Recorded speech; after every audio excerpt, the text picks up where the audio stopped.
The meeting of the September 11th Grand Forks Public School Board meeting.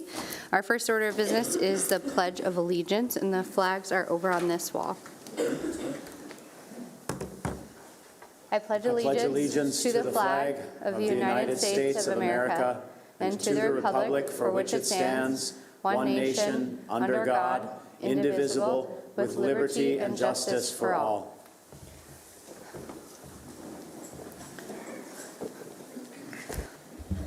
We'll now take a reading of the school board norms. Josh, would you mind reading the norms today? Thank you. School board norms are: be prepared, be on time, value and respect each other, exercise thoughtful deliberation and conversation, be professional at the board table and when visiting with the general public, speak up when the norms are not being followed, and advocate on behalf of students and keep the community in mind. Thank you. Our next item agenda is the approval of the agenda. Are there any corrections? No corrections. Okay. Do I have a motion for approval? Motion by Jeff. Is there a second? Second by Dr. Lunn. All those in favor signify by saying aye. Aye. All those opposed, motion carries. Number 3, approval of minutes. There was a correction from the May 22nd meeting, which is listed in page 3. Any questions on that? Do I have a motion to approve the May 22nd corrected minutes? I'll make that motion. Motion by Josh. Is there a second? Second. Second by Dr. Lunn. Assuming a roll call vote, all those in favor signify by saying aye. Aye. All those opposed, nay. Motion carries. Second approval of minutes is from the August 21st meeting. Do I have a motion for approval on those minutes? Motion by Dr. Lunn. Is there a second? Second. Second by Dave. Assuming a roll call vote, all those in favor signify by saying aye. Aye. All those opposed, nay. Motion carries. We're now at the section of public comments. I'll briefly read our normal thing that we read for public comments, and then I'll call up in the order that they're on my desk here. Individuals wishing to address the school board are asked to complete a public comment card, submit it to the school board secretary before the start of the meeting, and wait to be invited to speak. Each person may speak up for 3 minutes. No individual may speak on the same topic more than once. The chairperson reserves the right to limit the comments and number of speakers. School board members shall not engage in a response or enter into a debate about any issues brought before the board during this portion of meeting due to Century Code. Public comments and concerns will be directed to the superintendent of public schools, who will deal with them according to the policies adopted by the board. The first one we have is Manna Johnson and Ruby. Sorry if that's wrong name.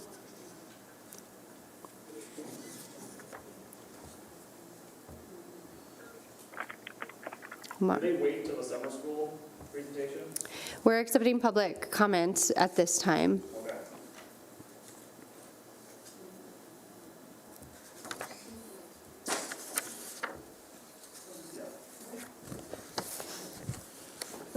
I think it's paused.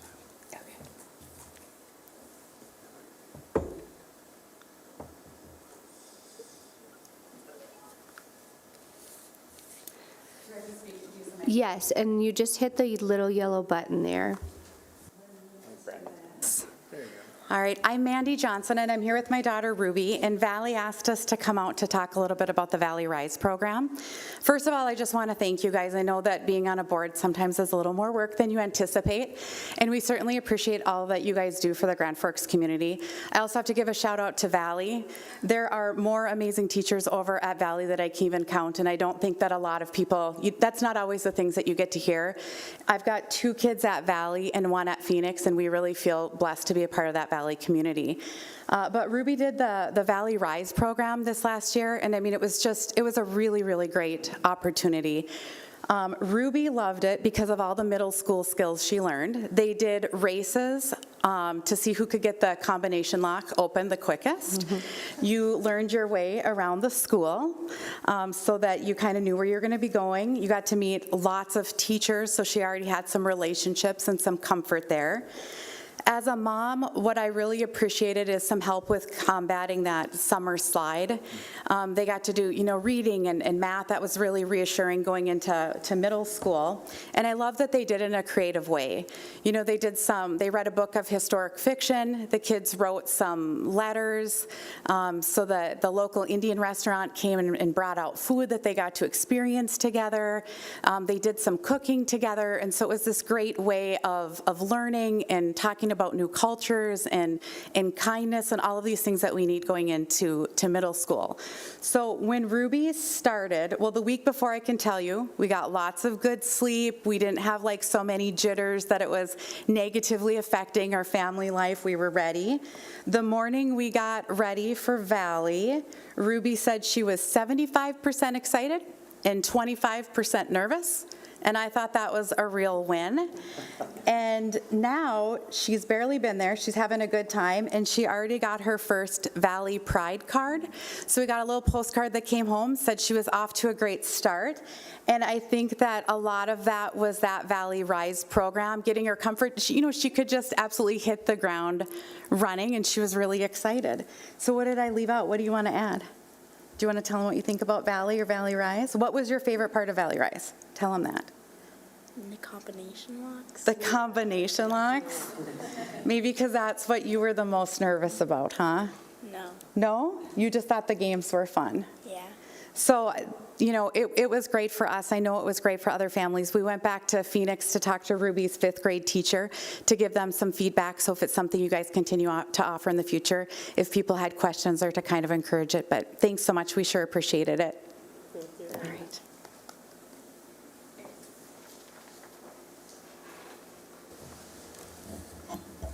Nicole Doreen.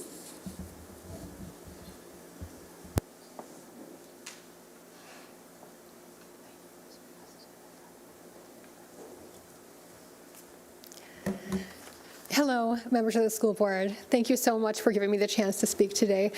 My name is Nicole Durain. I am the parent of 3 daughters, a recent graduate from Central High School and a student at Central High School and a student new to Valley Middle School. And it is her experience that I'm going to talk about today in support of the RISE program. She participated in the RISE program this past summer at Valley and had an amazing time. I asked her what I should say in support of the program today, and she gave me this list. She said she loved it. It was a lot of fun. She got to see the school and learn how to access her locker before the school year. She got to meet other kids from other elementary schools, and she got to be challenged, and in her words, she got to resist the summer slide.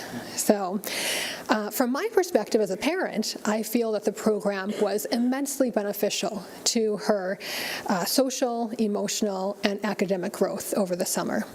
Regarding her social growth, she was much more comfortable going into 6th grade. She has experienced anxiety in the past, and I was concerned about her transition to middle school. And the RISE program was incredibly helpful in helping her to be comfortable and feel welcome and to feel challenged and to have a lot of fun in the program. And that was very helpful to her and very helpful to our family as well. Regarding her emotional development, she was able to develop relationships with students outside of her friend group, essentially, and was able to really grow in her experience in middle school before she got into middle school, which was an invaluable experience for her. And it also helped her to learn how to make new friends, and that's an important skill, of course, for children at that age. Regarding her academic growth, this was a really important point for us. The summer slide program was not remedial, and it really met the children where they are academically. And I feel that the academic work was equitable and that the teachers gave excellent attention to each of the students. I also felt that this program, the RISE program, really challenged her and encouraged her to learn new facts and new ideas, especially in her math training. And she's really skilled at math, so she had her first experience of being truly challenged in math and was able to address that, and the teachers helped guide her through that. It was a really important and valuable experience for us.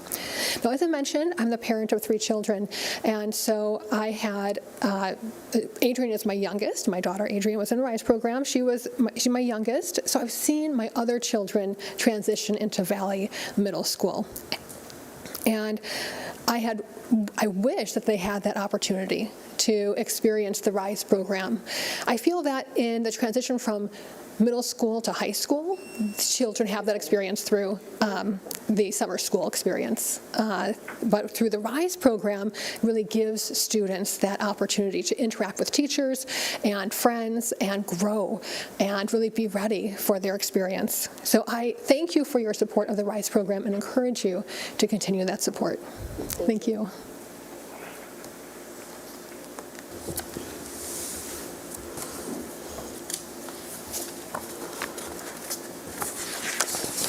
As we move into our next agenda item, we'll be talking about the summer school reports for items for discussion.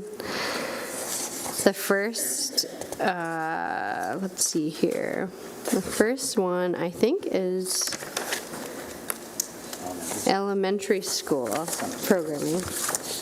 Yes, and as Mr. Peterson is approaching the microphone, I'm going to give you your batting order here, summer school reportees. So thank you for teeing it up. Public commentary, that was a great segue to today's report. So it goes Evan, Judy, Mike, Al, Terry, and then Kayla and Austin. I'm not sure if you're presenting together, otherwise Kayla, then Austin. Got it? Thank you.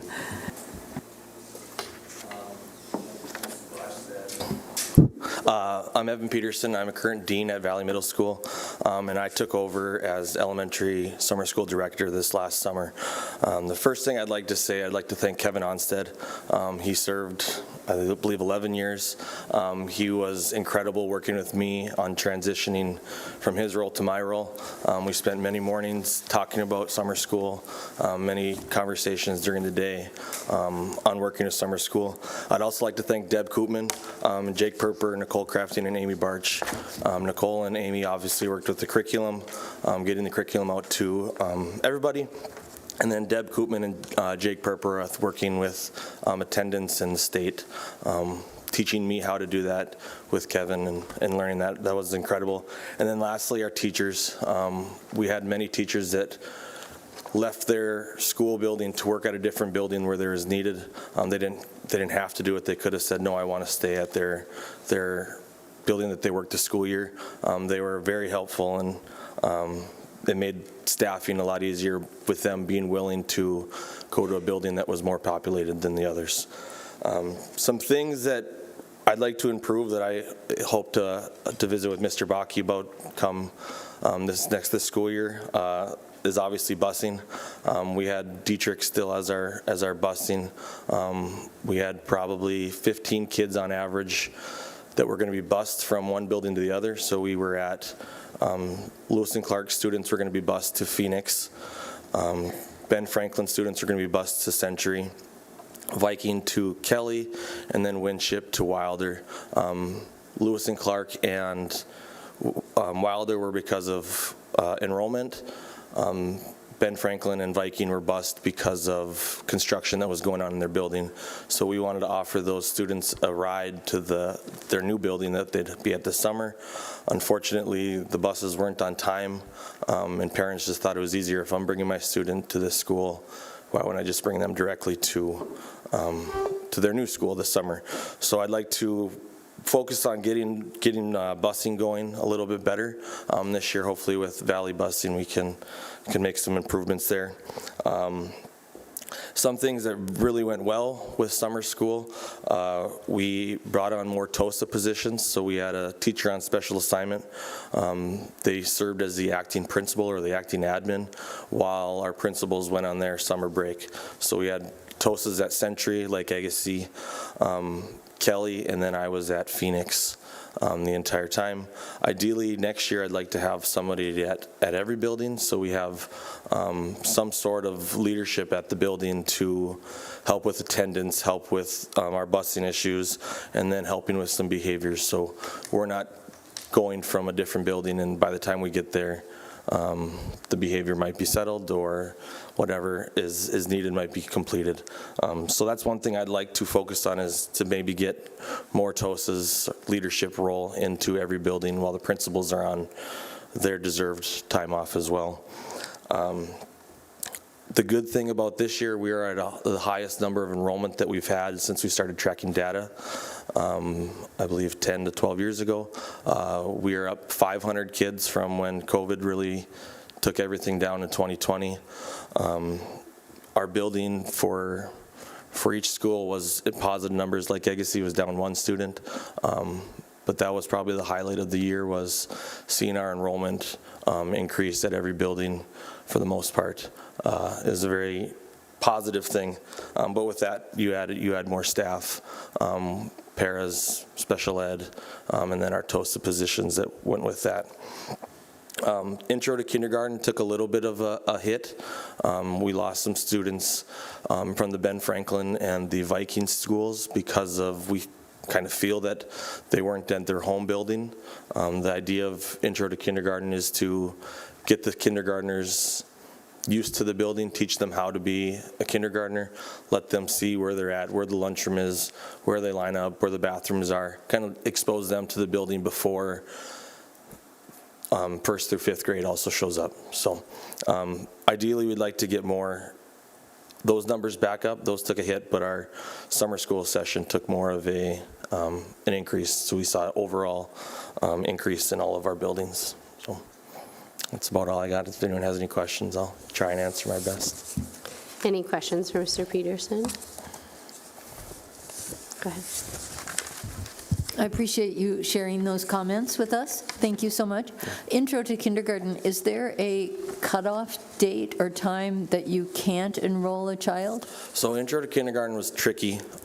We do a kindergarten roundup in May, where we ask the parents, are you interested in signing your child up for intro to kindergarten?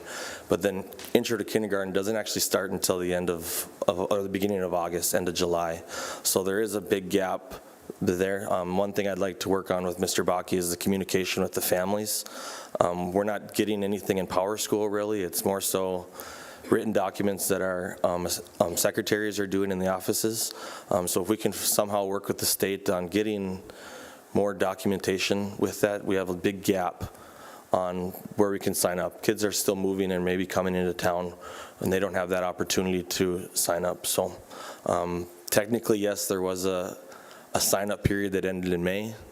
Unfortunately, they're 3 months after. So, and that's something we need to work on to figure out how we can do a better job of sign up for those kindergarten families.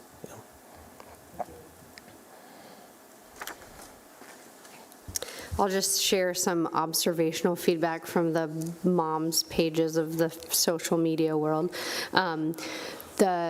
A lot of people said the messages for their teacher for intro to kindergarten went to spam. And so I don't know, not that that's your fault, but in general, I don't know if there's something we can do to ensure that the emails are like, and I don't know, or maybe there's a certain, maybe we send out a text saying intro to kindergarten emails have gone out, please send spam. Yeah. A communication on top of a communication, but that could be part of the issue. And then people were missing, the teachers were assigned in the subject line of the email, and they weren't in the body, and so everyone was confused, and then people were saying, look at the subject line, that's who your teacher is. So again, the communication of communication. Yep. You can definitely tell the parents that have had students come through and the parents who were first-time kindergarten parents, which is no fault of their own. They don't know. So yeah, communication is one of the main things that we'll work on this winter and prep for next summer. Thank you for all your efforts, and I know it's a big lift your first year, but it sounds like it went pretty well. So. Hopefully. Yeah. Any other questions? If not, we can move on to middle school. Thank you. Mrs. Anderson.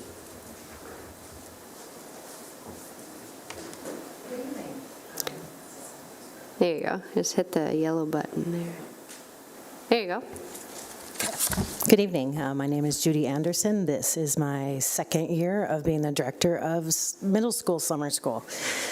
This program does run in August, so some of those comments that Evan just made about getting students registered and people hired for the positions, that's also a challenge that we have for middle school.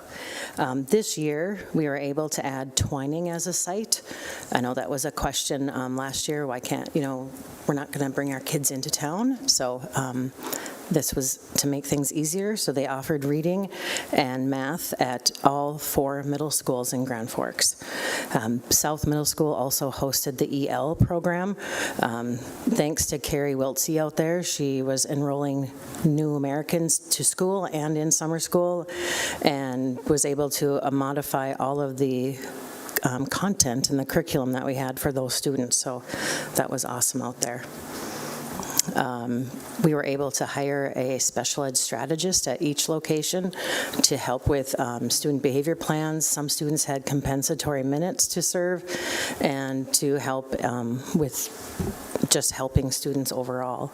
That was awesome to have that person that had access to TINET and all of their plans. The middle school summer school program was able to, by Kayla Erickson, she provided some of the RISE information and books and content to the August program through the Encore grant. So it wasn't the full-blown RISE program that Valley experienced, but all of our 6th, 7th, and 8th graders in the summer school program did have RISE math and reading with the similar novels for each grade level. And then each student was able to have a math tutoring session with a live tutor online on the other end for 30 minutes a day for 15 days. Any questions for middle school programming? Go ahead. Thank you so much. I know that there were some New American kids that really were feeling fortunate to get at South, so I appreciate that. My question is just help me understand the, like there's blanks. So for example, I mean, maybe I'm just missing the graph here. It's on page 19 of our electronic packet. So for example, I see Greg Taylor at Valley teaching 6th and 7th, 8th grade math with 20 registered, 5 completed, but then other teachers are listed, but no one's registered. No, all students, they had the opportunity when they registered, they could pick math or reading, but once we were able to get the RISE program, the curriculum in place, we wanted to keep them for the whole time. So that's just the total number of students enrolled that went through the program, and that just lists the teachers that taught each program. So it was the same number of students, they just flip-flopped their groups halfway through the period. Got it. Thank you. Any other questions for middle school? Thank you very much for sharing. Yeah, thank you. We'll now move on to high school, summer school.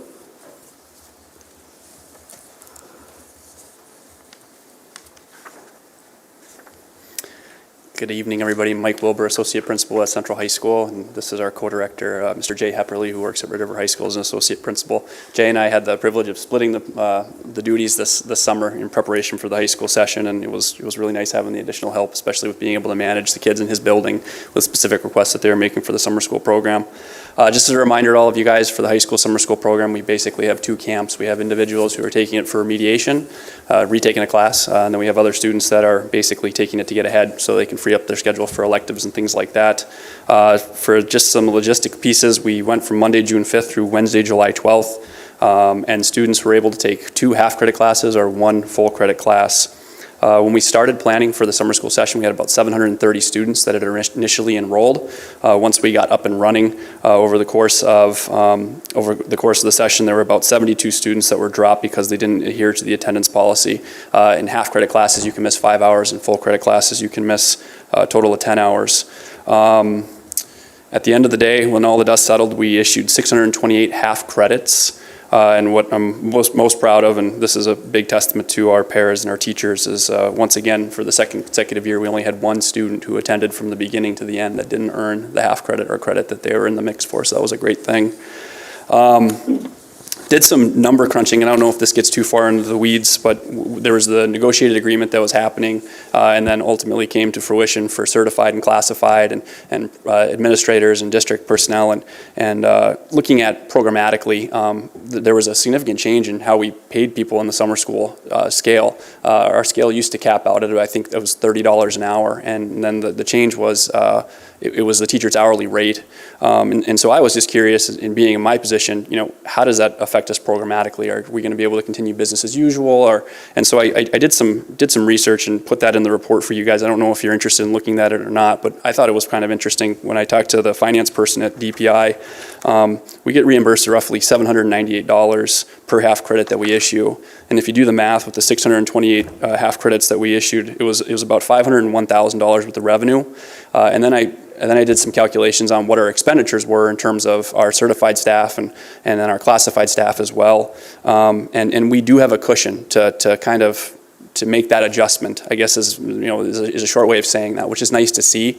I also did some projections for next school year if nothing changes with our staff members in terms of if we have the same people in the same spots, what's our additional cost going to be? And it's about it's around $25,000. But again, our cushion from this year and then next year, our state reimbursement per half credit will go up. I don't know what that dollar amount's going to be, but our cushion from this school year was about $356,000.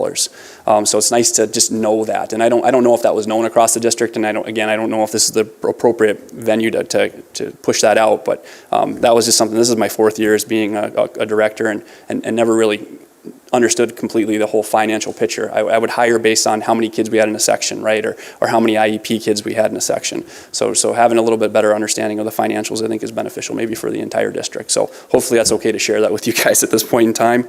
The last thing I'd want to share, and then Jay's going to talk a little bit about the CRO program.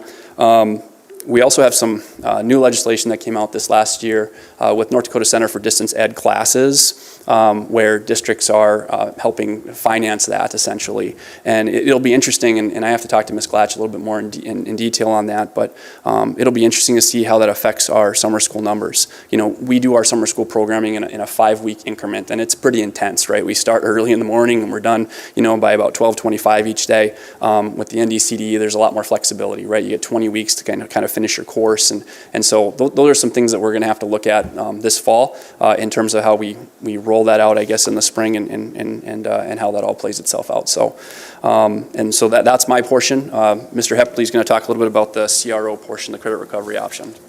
Yeah, so thanks for your time. Whenever you hear the CRO, we mean credit recovery. So we have remediation and extension, which is happening through regular summer school. We also have a credit recovery option, which students that have failed a class in the fall, the spring semester, that we know are really close to being able to get there, to passing, knowing that to get those kids back in the building and redo all of that content is really, really difficult.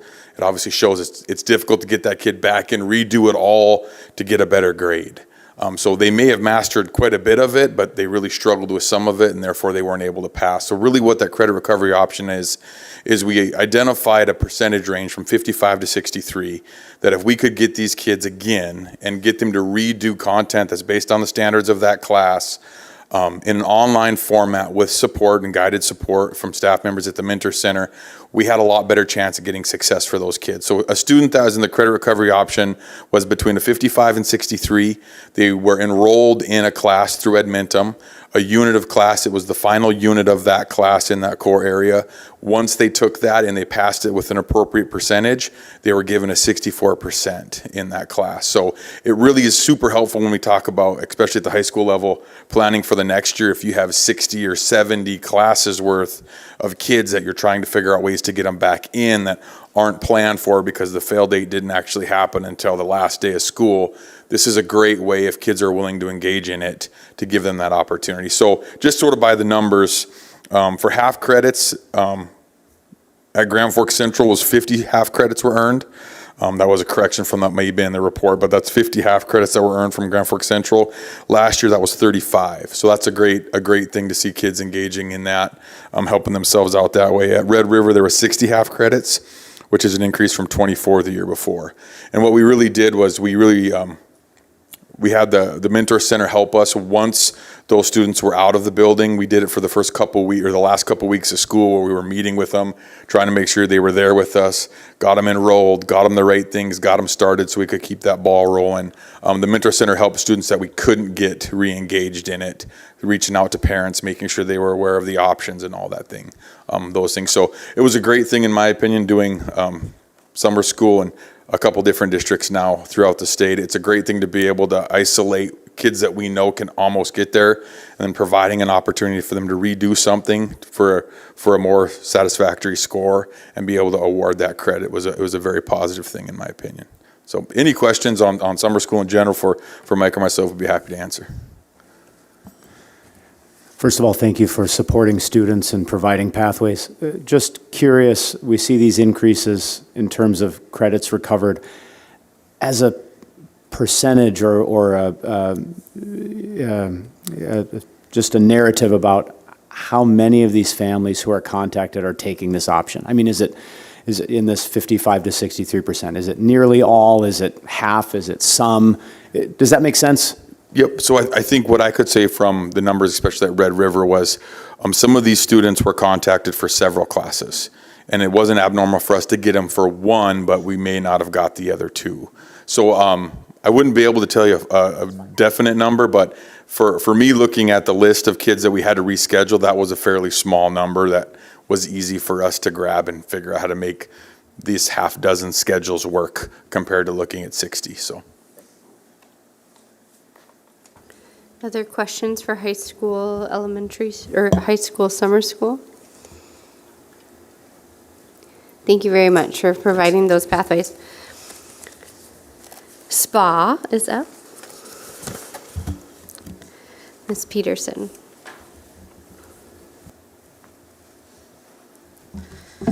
Good evening, everyone. I'm Allison Peterson. I am the director of the Summer Performing Arts Company, and we had a very successful summer this year. We had a record number 1,063 students enrolled in the program, which is just very exciting, and it was so fun to see all the different grades every day at all the facilities we used. SPA gave out 176.5 total high school credits for the high school program. They do get credit for participation in the summer for the students that are on the tech team, and this year they did Mamma Mia and The Little Mermaid.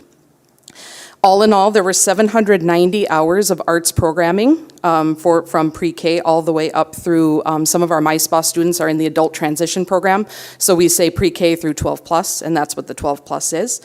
And that's not including the instrumental lessons and strings camp. I'll get to that in a little bit.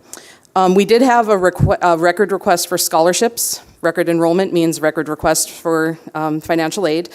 This year, above all years, we had a lot more extreme hardship cases, people who had incarcerated parents or were displaced from their home. And so this year, above all years, we had a higher need for financial assistance. And along that line, we were recognized. Giving Hearts Day is a big fundraising push for us. And since we had the second highest donor retention in the state, they gave us $4,000. And with that grant, we were able to put that back into the MySpa program, which is our program for special needs. And it waived all of their participation fees. So nobody had to pay any money to be in MySpa this year. And that also accounted for other program scholarships. So we were very fortunate for that. Elementary SPA had our highest enrollment that we've ever had for that program. The facilities we used this year were scattered throughout the city because of construction at some of the buildings. And for the most part, the parents were really pleased with that. We were able to use Century Kelly and Discovery, first and foremost, were the parents that said that it was bikeable or walkable for them. And so they were really happy with that. And so we're going to explore the option of keeping it, into neighborhood schools more than just compacted at Red River. We've had to be out of Red River because of summer school anyway, so we've had to have been creative on that. But it's worked in our favor. We just have to kind of play the game of what schools are open because of the construction projects and everything like that. So it'll be a year-to-year thing, but it was a positive thing overall to learn that the neighborhood schools were favorable. My spa, also record enrollment, but it's starting to outgrow the space at Central. They usually have their day-to-day operations in the Black Box Theater there, but with the special needs students, there's paraprofessionals and nurses and special ed staff, and with the growing numbers, the space stays the same. So we have to kind of start being creative on maybe looking at different options of where they can rehearse and perform. We doubled the amount of pre-K sessions again this past summer, and they didn't sell out in 8 hours this year, but it was like 48 hours we started the waiting list. So that just shows the demand of the pre-K sessions for the community. We continued our partnership with the EL Summer School Program, providing guest artists. Those are also paid by grant funds. The guest artists go to the EL Summer School at Red River, at Red River, and they work with the students' visual arts. They do music, and then they perform at the town square for the World Refugee Day. Attendance, thankfully, rebounded this year in a big way. We had, after COVID, a lot of theaters and community theaters and music venues had struggled to fill their seats. This year we did not have that problem. We sold out 6 of our 8 performances. The other 2 performances were 3/4 full and I would say full. It was very exciting to see that many people excited to come see our shows again. And another thing I think that drove that a little bit is our new ticketing system, which is absolutely a dream. I have to thank the business office in Brandon for allowing us to move forward with this and to be able to take credit cards, because that's a big asset to the community and the district, because we're going to keep using this system throughout the school year for our school year shows and also for events like All City Orchestra, All City Band. So it's a win-win for everybody, and we had 0 box office mistakes this year, and that's something that's never happened, so I'm very grateful for that. Thank you. So in addition to SPA, there were 112 other students that were involved in instrumental lessons and a strings camp. And those have never fallen under the SPA umbrella before. They've been separate. Next year, we're going to absorb that into SPA so that registration is all in one place for parents. And then we can feed off of our PR and everything that's already in place. It just kind of makes sense. We already did voice lessons and all of the other arts programs for registration and everything anyway, so we're absorbing those numbers. So next year, those 112 students, or the students who participate in those things, will be under the SPA umbrella.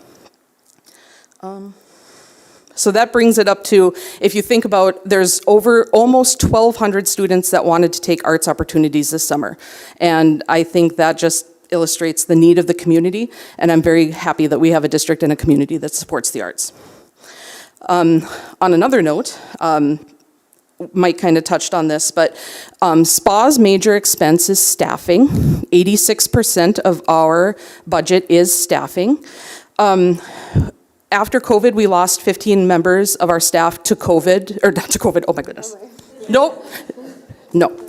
Due to attrition, not to COVID, oh my goodness. Okay, so we just didn't rehire those positions, or we didn't fill them. And so we thought, okay, we'll see if we can do this, and we can, but we have now with 1,000 students, that's about as low as we can go. Well, July 1, the new pay raises came and essentially made some of our more seasoned staff who were getting paid $30 an hour, were now getting paid $54.11 and $50.75 an hour. And that kind of blew our July budget out of the water, and so next year we're going to have to try to find creative ways to fund our program. And so pushing the fundraising will be something I'm looking into, and looking for community support as well. So all in all, we had a successful summer. We are grateful for the continued support we receive from the community, grateful to all of our staff. We have the best staff around. We're grateful to our registrants and volunteers and everybody that makes the program happen. I'd be welcome to entertain any questions. Any questions for Ms. Peterson on SPA? Good.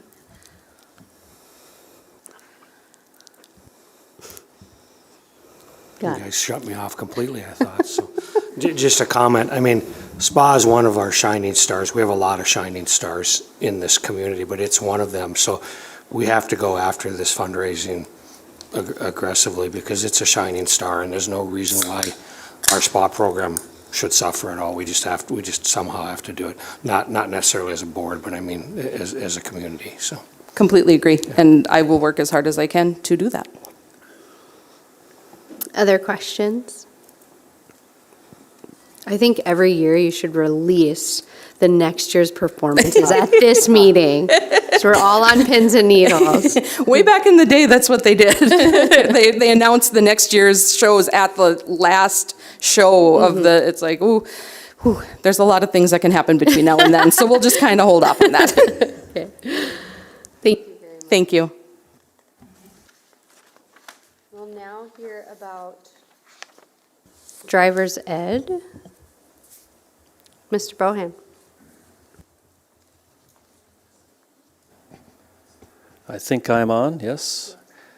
Thank you for the robust Pledge of Allegiance on this 22nd anniversary of September 11th.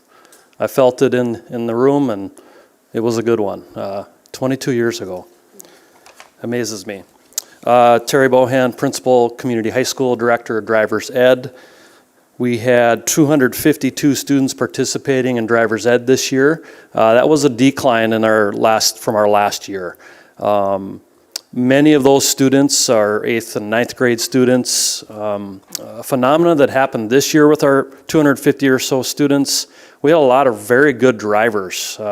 As a reminder to the board, we do have the ability, our instructors have the ability to issue what is called a completion certificate, which allows a driver that meets certain standards, there are 16 of them, when they are behind the wheel, they then will not be required to take the road test when they come of age to earn their license. In the past couple of years, that has been about 20 to 25% of our students. This year, it was 1 out of 3 that earned that certificate. Kind of surprising, actually, for our instructors. That also means the other 2 out of 3 just got to keep practicing. We have to keep building driving skills to take that road test and pass that road test like many of us would have experienced when we earned our license.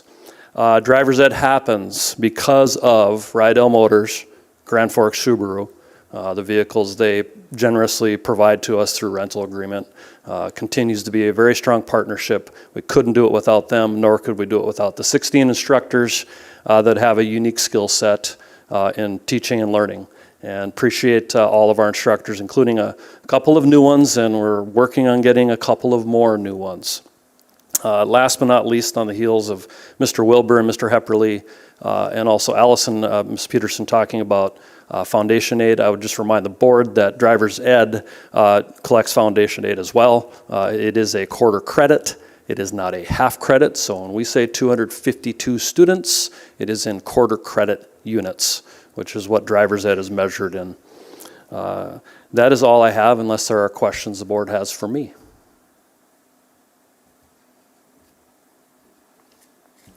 Any questions for Mr. Bohan on driver's ed? Thank you.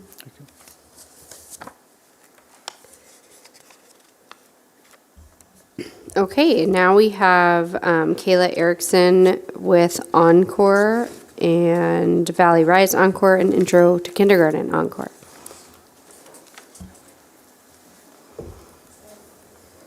And STEM Camp, all the things. I did all the things this year. I think this is still on, right? Yes. Sorry, a little short. Kids remind me every day at school. So I had the opportunity to run quite a few programs with an amazing staff crew this year. We did Summer Encore, just kick off with Evans Summer School. So for the first 3 weeks that there was summer school offered, we did Summer Encore from 12 to 5:30 in 4 buildings. I had slides, but I don't know where they are up there, so I'll just go by my papers. We had Phoenix, Winship, Century, and Lake Agassiz that served, not techie either. Oh, look at that, I don't have to, perfect. So we ran from June 5th through June 23rd from 12 to 5:30 during the 3 weeks that summer school was offered. The kids would leave their summer school program. We would serve them lunch, thanks to Wendy Mankey and Child Nutrition, and then we would have them till 5:30 p.m. And then the last week in June, we had the full day programming that we've never done, but with the change of summer school being only 15 days, then we served kids 7:45 to 5:30. We offered cooking classes where we taught the kids how to make their Friday food bag. We felt like they didn't know how to probably make oatmeal or ramen or mac and cheese, and so we did that for a few lessons. We did pancakes, grilled cheese, things that they could do at home without burning down their house. And you know, that's pretty affordable to be in their homes. We did art. We had a few teachers come in that helped us in the afternoon and taught art. We did STEM projects. And then we did a lot of sports classes, baseball, basketball, volleyball, and then, of course, the big thing we had talked about in April is we did make swimming happen. And so 87 kids between our 4 locations got to go experience swimming at the Hislop. Each of our buildings took 1 week at a time. Parents had a chance to sign up, so they didn't all have to go. We wouldn't have had room for everyone to go. But each school had 1 week. Sarah Munson saved the day and had her sit bus help us get kids to the Hislop just because they had a bus driver and a bus. And then it was great. The Wahoos did an awesome job of showing the kids water safety, how to find the lifeguard, how to get in and out of the water. Our first week was Winship students, and so watching some of our EL students just try to get into a pool was really, really cool to see. If you ever want to see pictures, I have lots. This is our enrollment was between all the 4 locations. We had pretty steady numbers every single day. Obviously, each of the buildings were those kids, but also brought in other buildings due to the closures. Our special education numbers were those that were served either with IEPs or 504s, and then that was our number of students that qualified for free and reduced lunches. Swimming didn't come at an extra cost either to parents, it was just part of their fee. That 4th week, we reduced down to 2 locations just because it made more sense, staffing-wise and enrollment. And that's how many students we had retained that last week during our bonus week. And then Valley Rise, I'll let Austin talk first because he had the morning part, but I had the afternoon. Jeez, now I gotta do this because I'm taller. First of all, thank you for having me. I apologize. If my wife calls, I have to take it. She might be in labor. So bear with me if I interrupt this session. The Valley Rise program, we are a first-year program headed by former Superintendent Dr. Lewis. I want to give thank you to Mandy and Nicole, who demonstrated and kind of put the heartbeat into what this program is all about, being a first-year program. We only had 26 students enrolled, 7 teachers, but it was more than just your regular average middle school curriculum. We emphasized on math and reading. Actually, if I can go back.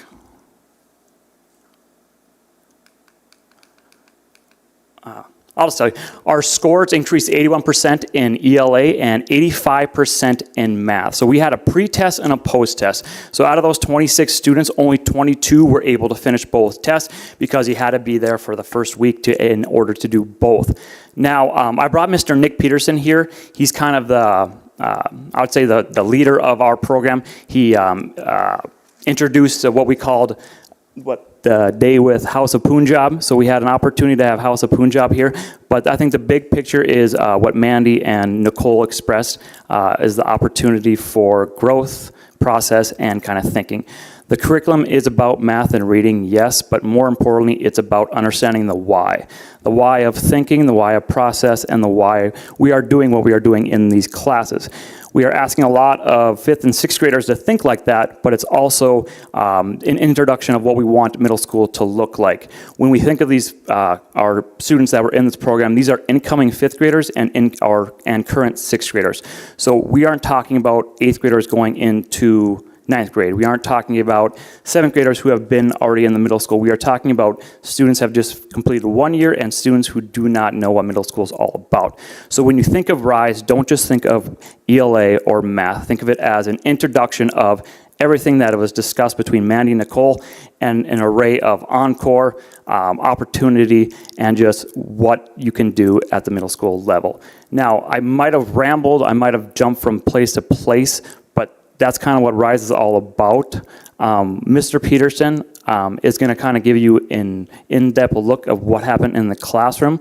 But first of all, I want to thank Lisa Vocek. She was our instructional design coach. She partnered with Lavinia, who actually sent a representative to help with our PD. So we had 2 sessions of PD, one at the beginning and one in the middle. So what Lavinia group would do is they would mirror and they would watch all of our teachers, whether it's through Zoom or in person, and then we would have discussions with each of our teachers. Excuse me, I'm getting cotton mouth. With each of our teachers after these sessions. So I just want to thank Lisa Vocek and our Lavinia Group representative, and I'm going to hand it over to Mr. Nick Peterson. Thank you. All right, so I'll try not to be repetitive after your introduction there. I've been teaching English, middle school English at Valley for 4 years. I can say unequivocally that that RISE was the favorite curriculum I've ever done. So there's 3 big reasons that I think it is set apart. First off, that's going to be, it's got a robust curriculum that integrates really well with what we do in elementary and what we do in middle school. Secondly, that it, like you said, the abundance of support we got from Lavinia. And then finally, the high interest text that they pick and the highly engaging connections that offers us. So speaking to robust curriculum integration, one of the standout features for Lavinia's RISE 6 program is that it fits really tightly within our instructional framework. We had kids coming from 3 different elementary schools. All of them have some exposure, but at different levels to close reading strategies. And that seamlessly works together with where we want them to be when they come into 6th grade and start that Wit and Wisdom curriculum. The thing about RISE is also that it's difficult and it's rigorous, and it's a lot to ask kids to do in the middle of June. It challenged our students to think critically about complex issues, to write and revise daily, and to read and comprehend nonfiction and fiction text about a part of the world and a time in the world that they know nothing about. I really appreciated the emphasis that it puts on takeaway skills as well. In 6 weeks, our incoming 6th and 7th grade students read a 270-page novel, a number of nonfiction articles and poems, and came away with the ability to recognize familiar genre frames and know how to approach those texts. It was really impressive. Secondly then, about that abundance of that 6 weeks with the kids, their commitment to kids' success was really obvious and evident with the amount of communication they always had with us, with the week that they came to work with us and co-teach with us in both math and English, and then with their continued weekly meetings that we would have with them on Zoom. So it was, if there was ever any question about if you were doing it right or wrong, it was easy to answer that question. It undoubtedly contributed to the program's success in our school, for sure. And then finally, high interest texts. We read The Night Diary. It was a story of a young girl named Nisha and her family living through the India-Pakistan partition of 1947. I'd be lying if I said I was very familiar with that before we started, but those kids are now ready to provide background on the subject if NPR called up. They know all their stuff. Kids were interested and engaged with the text, and every day we looked forward to reading and finding out what would happen next in that harrowing journey. We read a significant number of nonfiction articles about modern India and Pakistan, about the pressures and influences of the time. Our main character showed a love for her family by feeding them, and after learning all of those challenging vocabulary words for all those different foods, I challenged the students to reach out and write letters. So we had a letter writing campaign to the House of Punjab. I told them, what's the worst that could happen? And so we worked on a little persuasive writing kind of in our free time. So I carried over their letters. We got a call right away. They provided us with an overabundance of kind of all the items that our kids had detailed they wanted to try and had some experience with in the books. It was really great. We followed that up by me going home and setting off all my fire alarms, trying to learn how to make naan bread so that I could bring it to the Valley Kitchen and do it fire alarm free. So our kids got a little hand in the kitchen themselves, and it was a really great connection to like the culture and the character and all of that. So curriculum aside, I believe it instilled a sense of community and agency for our kids, that they can make things happen. It just created a positive and supportive educational environment. So all things considered, kind of for those three reasons, I thought RISE was fabulous and would jump at the chance to teach it again.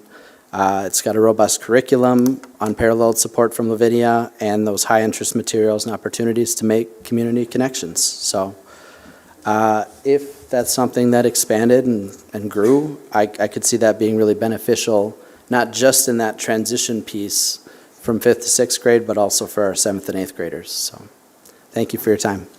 Thank you. One last note, of the 26 students we had, 23 were incoming Valley Royals, so we only had 3 students that currently were at our school. And talking with Lisa Vocek, I think we look at that as opportunity to grow because of the numbers that we saw from people coming in and people that are in our building and the reach that we could go within just the small time frame we have. So looking forward, I think we have real opportunity. I think we have real growth for this. I appreciate everyone who's came and talked to this. I wanted them to come so you guys could hear what it's like and what we're doing over at Valley. So if there's any questions, I'll take them at this time. Any question about Valley Rise?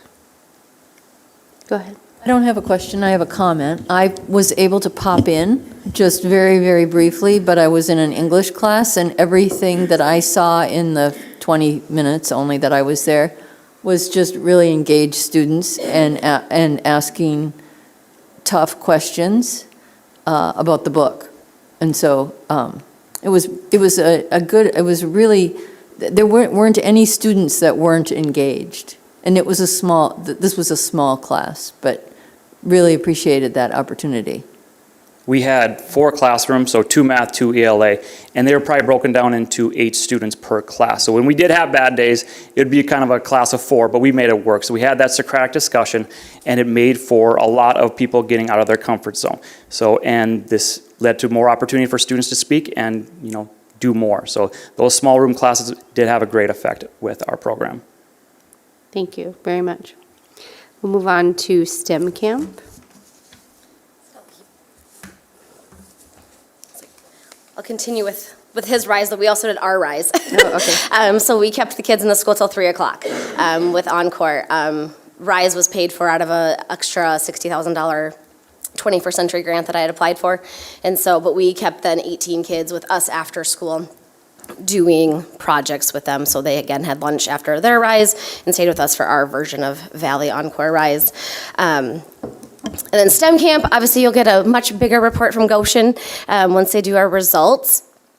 But we had 121 participants in our STEM camp for that 1 week this year. 41 are connected in some way to the military, whether they lived on base, active, retired. That's just kind of our breakdown. It was at no cost to the families. Those are the different activities that the kids got to enjoy with. It was unfortunately our last year of the grant with Goshen, but the kids really loved it. And so if there's a creative way that we can continue with the STEM camp, it'd be awesome because it was fun. It was a long week. It was my first time getting to be a part of it, but it was really fun. I know Amber, your daughter, got to join with us, so it was a good week.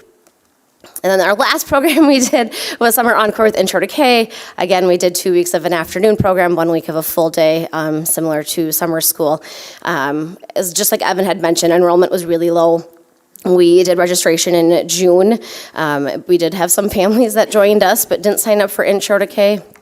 Not sure how that happens or why, but whatever. We had them. And then the last week we had 20 kids that stuck around for a bonus week. So I think that is all we accomplished in Encore this summer. Any questions? Any questions? Okay, thank you very much. Do we have the Summer Rise program now, or did we go over that too? Okay, I just wanted to make sure it was just a separate agenda from that.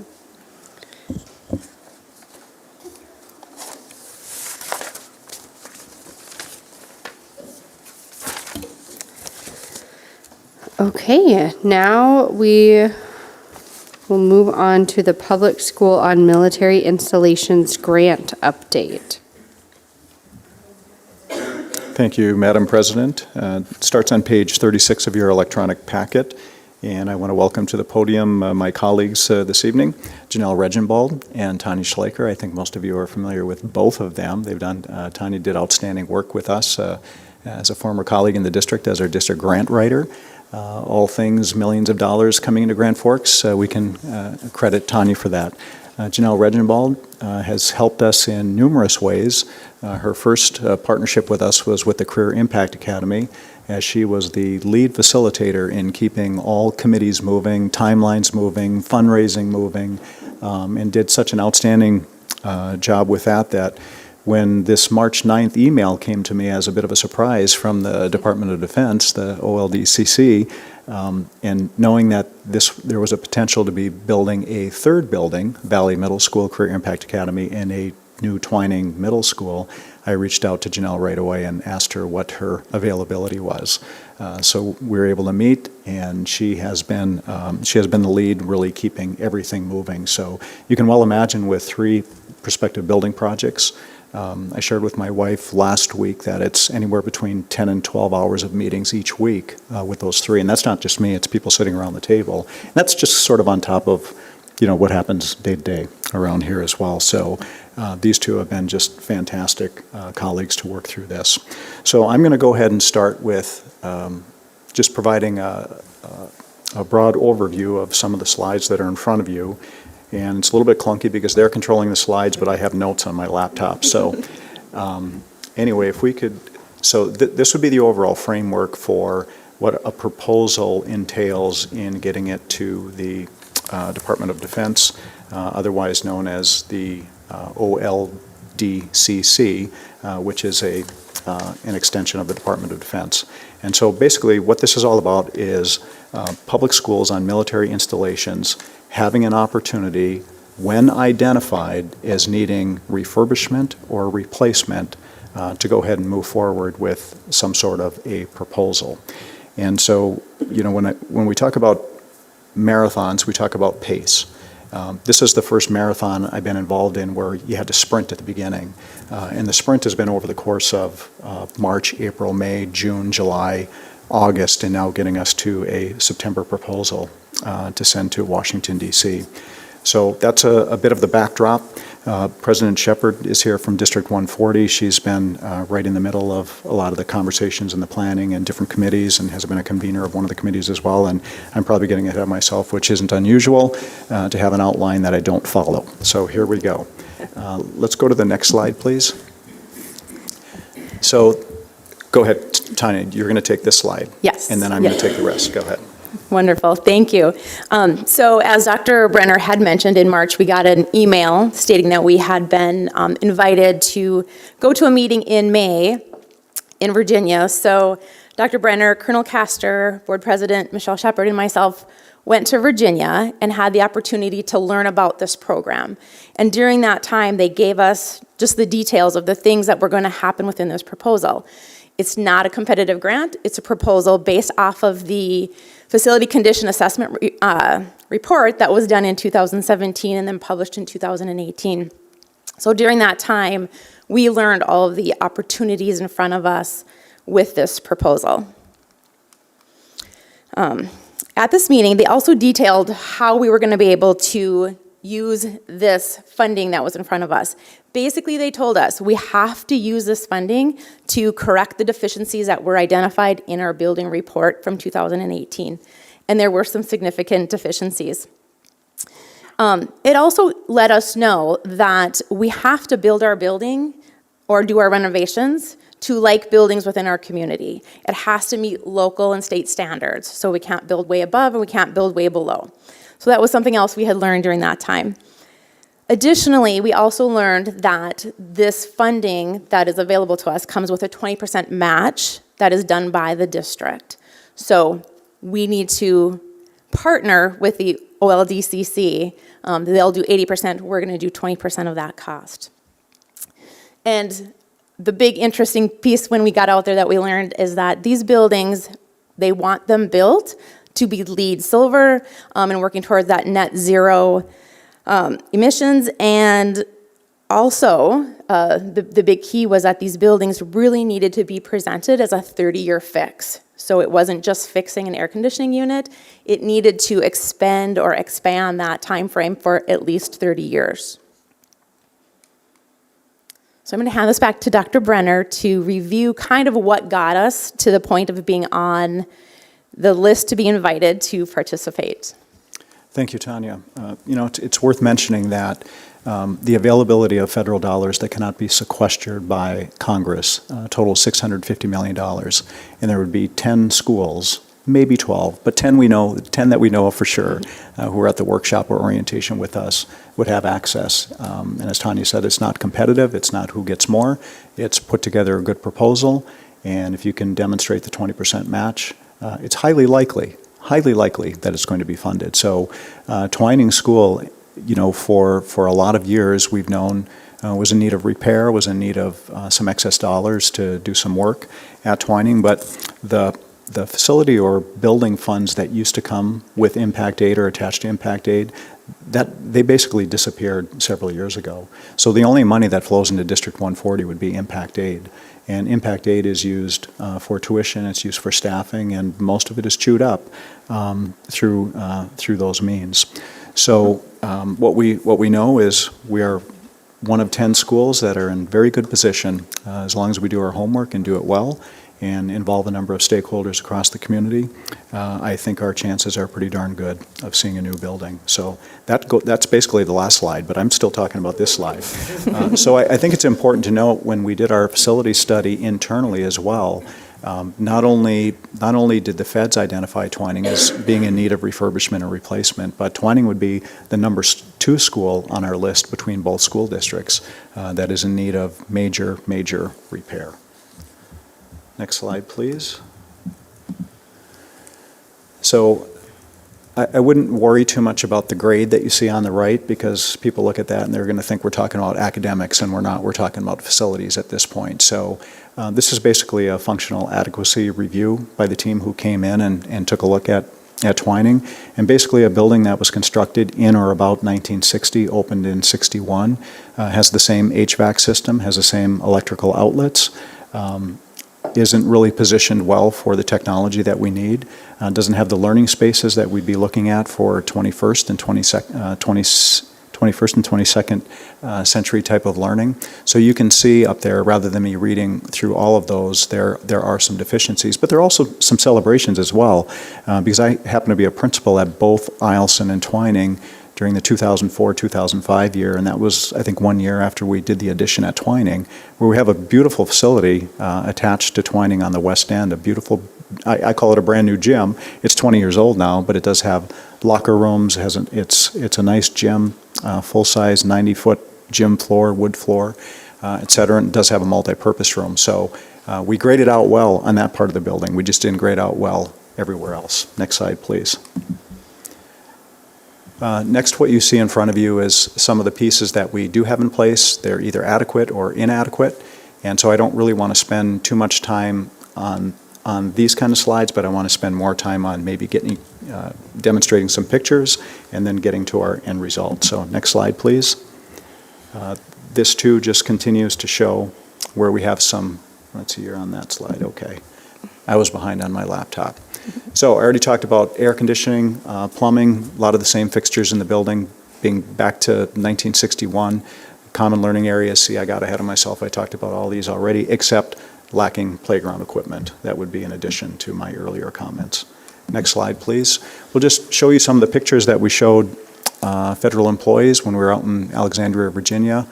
We have some roofing issues. We have leaks. It's not that those have not been addressed. They have been addressed.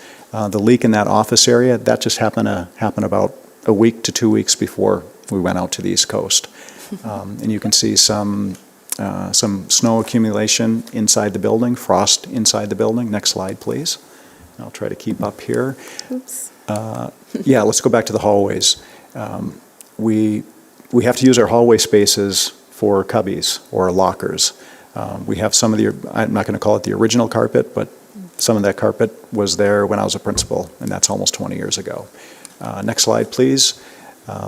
Electrical systems need to be upgraded. Even if we wanted to put standing air conditioning units in classrooms at Twining like we were able to do at Wilder, Wilder had the infrastructure to do that. Twining does not. We would be blowing fuses left and right. So we've had to be pretty strategic about where we put some cool air, and we do have some cool air in the STEM lab right now. Next slide, please. The boilers are original, and you've heard me say at this table before, if you've seen new boilers in buildings, like at Viking or Phoenix or Central, they're really, really cool to look at. It's not the shiny thing that you might see in a classroom, but it's a shiny thing that you see in a furnace room. So those are the originals right there. And you can see the stairwell in the middle school area going from the top floor, second floor, down to the first floor. The building has settled in a lot of different ways. We have some places around the building where actually the exterior ground is a bit higher or a bit lower than the interior. So we do have water issues that our custodians have to constantly maintain. Just a door frame that's showing a little bit of rust or a lot of rust down on the bottom. Yeah, I'll try to catch up here. Sorry. Pardon me? Sorry. No, no, you're doing a great job. Here's where we have standing water outside main entrances because of how the building has settled and how the exterior has shaped itself around the building. Next slide, please. And again, like every other school, when we've talked about safety and security, Twining would be one of those schools where if somebody is buzzed in at the main door, they have carte blanche. They can go anywhere they want in the facility. Most people are good about reporting into the office, but this would be something we would have to reconstruct or recreate in order to create some safety and security entries and exits. Next slide, please.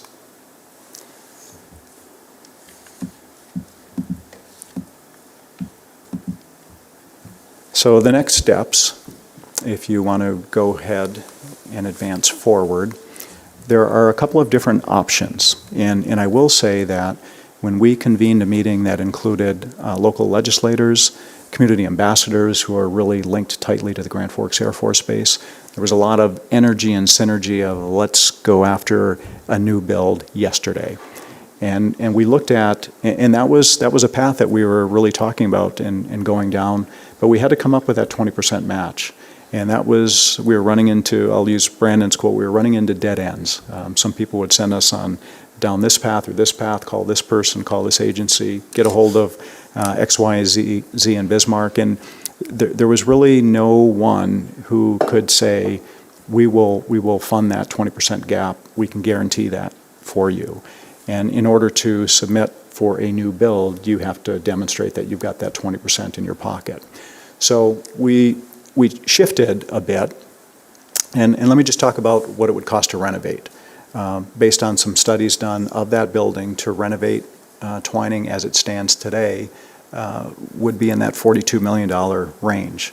If you look at what a new build would be, we've used, we really didn't have, by the way, we really didn't have a set amount when we went to the workshop or the orientation, because that's not what the purpose was.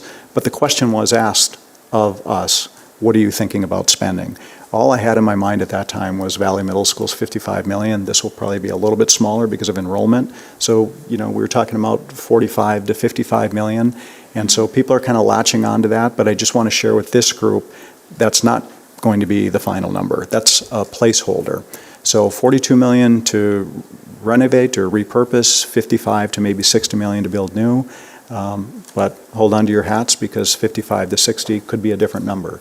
We're working with JLG. They're the architects of record who responded to the RFQ, and they are working through some schematic designs for us in helping us really understand what the final costing will be. So the approach is to submit a proposal with the idea that we'll get feedback from the OLDCC relative to what our next steps would be. Are we going to be accepted into the $650 million grant as one of the 10 schools?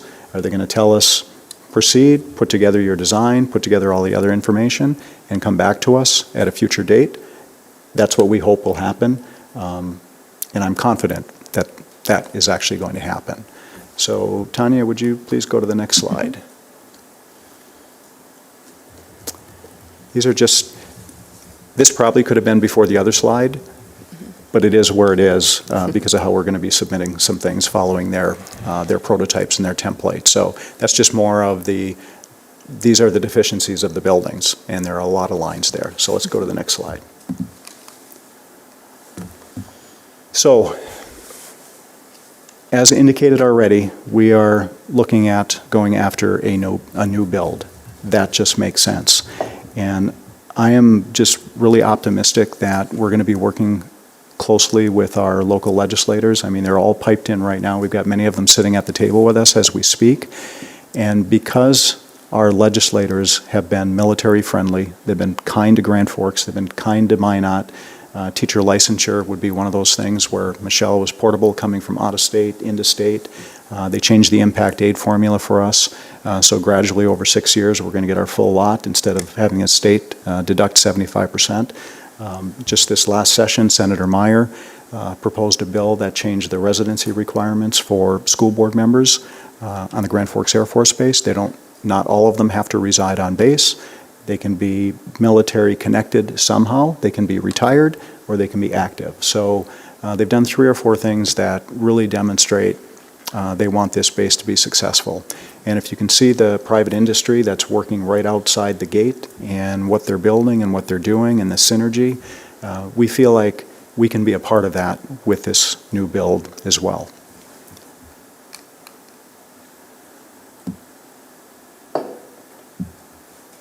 Got to see where I'm at.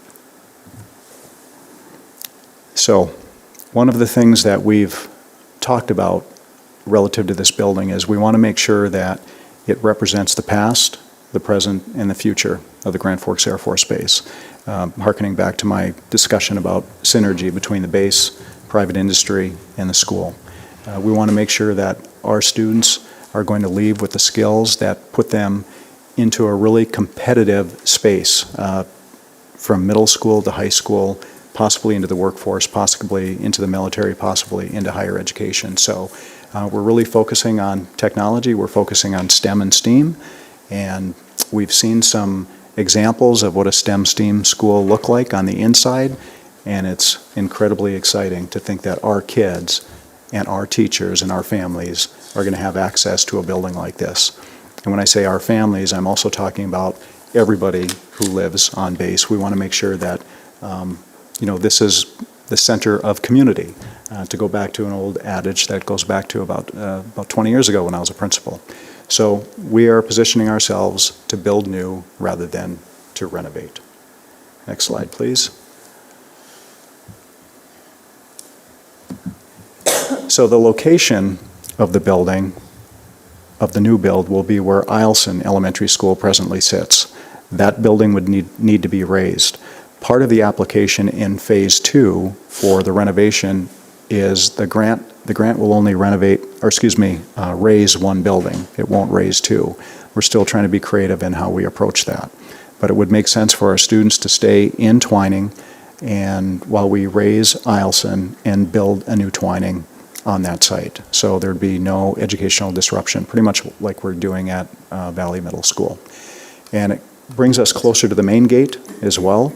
It will still be on Louisiana, and it will be a shorter commute once our staff get through the main gate. That's okay. You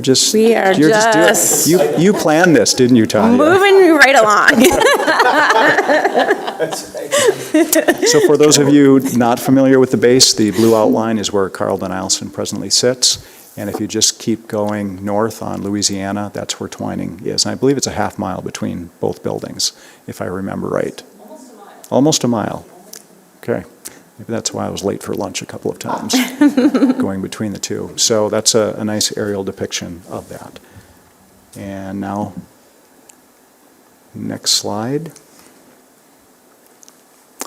And so Phase 1, we will submit a design proposal to the Office of Local Defense Community Corporation under the umbrella of the Department of Defense. That's due a week from this Friday.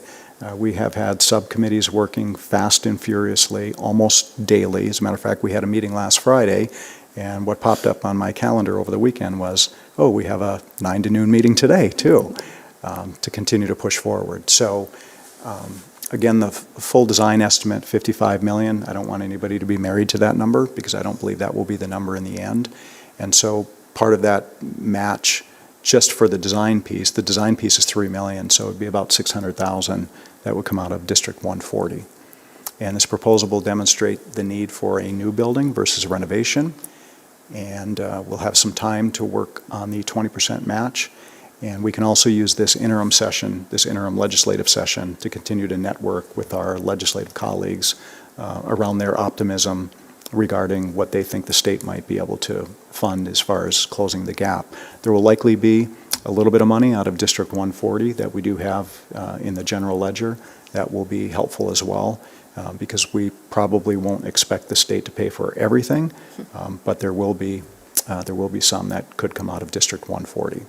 And then the work is in progress for Phase 2, and that would be a new building proposal. And so, again, just to recap, a week from this Friday, September 26th, we submit the design phase, we wait, we get feedback from OLDCC, and then we go to work again. And now I will turn it over to the real expert in all of this. Janelle, I think you are up. Or are you not up? Is it still me? One more slide for you. One more slide. Well, I already talked about it already. Okay. I talked about state funding. I've talked about impact aid being a piece of that.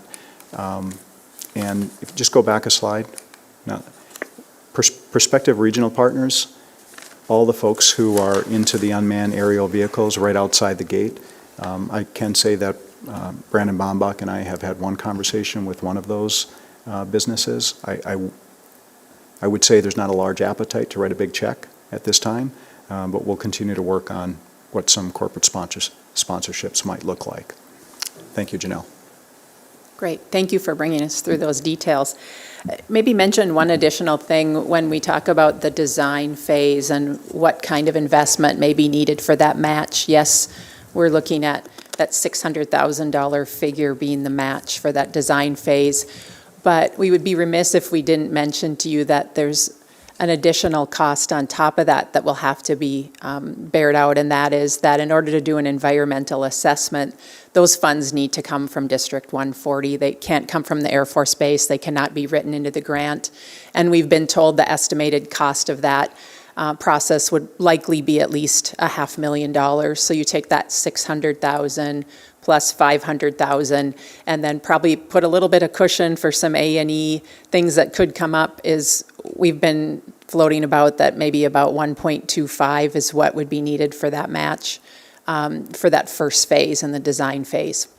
So just from a budgetary standpoint with District 140, that's what we'll be talking with them about at their meeting next week. So this is a proposal and a grant process unlike most. You know, I know the school district has a number of grants that you're engaged in. This one has some unique aspects to it, which I think you've already got the drift of by hearing about the history of it. So with that in mind, we had to put together a planning structure. And so that's what's before you on the slide right now is that really everything emanates with District 140 as decision makers. You know, you have a joint powers agreement that I've become a bit familiar with in the last couple of months, and that's really something that outlines what everyone's function is and responsibility is. And so really District 140 is that decision maker and the submitter of the proposal based on the joint powers agreement, talking about how District 140 is responsible for any construction projects, and also District 140 is the applicant for any federal funds or unique grant opportunities that may occur unique to the Grand Forks Air Force Base. So with that in mind, we put together some work groups. And in those work groups, we looked at a variety of types of information that need to be gathered, decisions that needed to be made, and recommendations, but also relationships formed, because we really are looking at this as a venture that involves the Air Force Base, right, and the installation itself. It involves really both school boards. That's why we're here tonight. It involves a number of folks at the administration level, and certainly because of the RFQ that went through process in June with JLG being listed as the architects, we have those team members all coming together, working towards a very long I think, 5-page of deliverables with the PSMI grant proposal. So Tanya is the rock star of this whole group, getting all that information ready with the help of a number of partners. So those 3 work groups really became vital. And I'm just going to run through the makeup of those really quickly, but would point out, obviously, we do have some pretty distinct roles. Tanya's role as the grant writer, mine as the contracted project manager, but really led by the school district leadership team. Jonathan, your building and grounds director, has been just integral in working with all the building components and working hand in hand with the facility work group. Brandon with the funding and budget work group. And President Shepard stepped up and has helped lead one of our work groups as well, on top of all the myriad of other meetings she's attending related to this prospective proposal. So I only share this information with you so that you can see who's been involved, and the fact that there are a number of layers of involvement, of getting buy-in from people at all levels. Colonel Castor is really our primary point of contact at the Air Force Base. He attends, I can't even imagine how he finds time to attend almost every meeting and stay on top of what's happening in other work groups, because he, again, is a vital link, given that the school is on the military installation. We're also fortunate that President Flynn has been a part of our steering committee meetings to stay involved and know what's happening. And certainly our Grand Forks Public Schools advisors to this group are integral as well. The funding and budget work group is pretty unique. You'll see that we have a number of legislators a part of that group. We also have some other city and county level folks that can be helpful to us. Again, buy-in from those individuals are going to be really integral to coming together for this funding proposal that we're working on. And so there's a number of activities that will continue to go on to help lend support to people getting behind this project and seeing the important nature of it. And the public engagement group is an interesting hybrid group with everything from youth and parents and folks that can just help us to best understand how to involve all different members out of the installation and having a voice and staying involved in what might be needed to have the best facility possible. The facility planning group has probably been the group that has had the most meetings and been the most involved, just primarily because there are so many things that have to be considered around the facility. So as much as Dr. Brenner went through everything related to renovate versus new build, location, all those things can't just be assumed, and Tanya can't just write that in the proposal as that's what we decided to do. It has to be based on some factual information, needs to really show that that was vetted. And so all these individuals are pretty key to that, especially members of the 319 Civil Engineering Squadron who represent the Air Force Base. We have to really, again, work hand in hand with those individuals as we move forward. I won't go through these activities, but I think Dr. Brenner used a perfect term, fast and furious. You know, even though these meetings and this first email, I believe, happened in March, really there's been a flurry of activities that have really occurred since mid-June. So we're not even quite 90 days into this process, and so many things have happened that have brought together the information that's needed to provide a successful proposal that really we hope will help lead us to an invitation for that build proposal later on down the road. And this really is a unique situation in that I think it was said earlier, it's not a competitive process, meaning it's not like, yes, we have a deadline coming up, but there isn't this firm in the ground deadline that's going to tell us when we have our answer. It's more of an ongoing process where we provide information and we're vetted and we're asked to continue to move down through the process. So with that, I'll turn it over to Tanya. All right, so kind of just to summarize here tonight, you know, we've tried to explain this amazing opportunity that really is in front of our Nathan Twining family and schools. And so, again, as Janelle said, and we've said earlier, this is not a competitive grant. We've been invited to apply. We are a part of that 10 schools that are invited because our facility needs help. And so,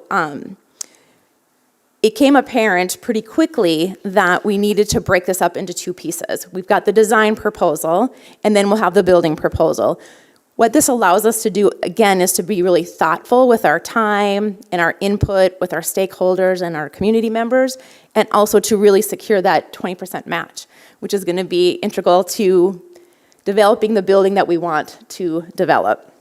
So we'll be working on that. We'll get that design proposal in, and then that'll come in on the 26th. The federal team will review our proposal. There will be some back and forth, some questions that are being asked, and then we'll answer those. And then this spring, the review team will be coming out. They did inform us that they would not be coming out in February, so we can probably assume closer to March or April.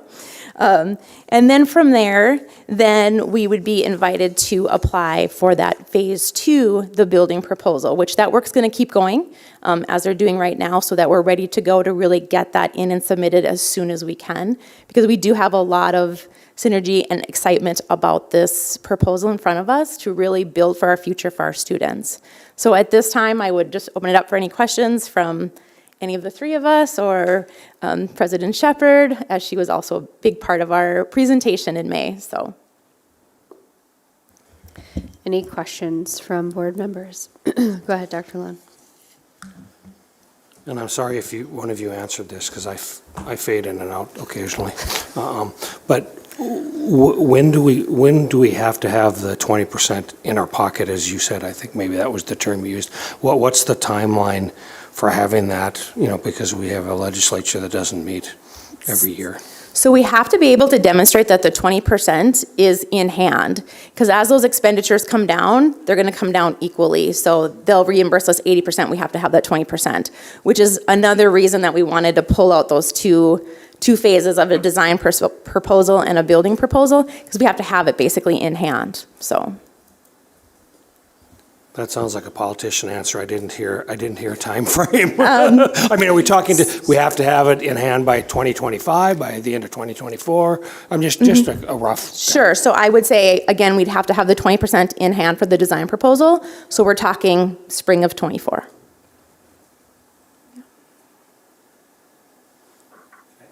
Just one other quick question. 25, sorry. 25 for the building. Okay. For the building, yep, 24 for the proposal. Okay.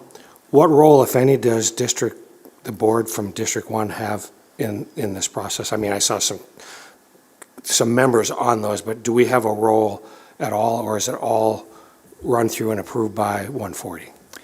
District 140 will be the approver, but we want to make sure we're keeping all the information in front of District 1 because of the joint powers agreement. So I could give you an example.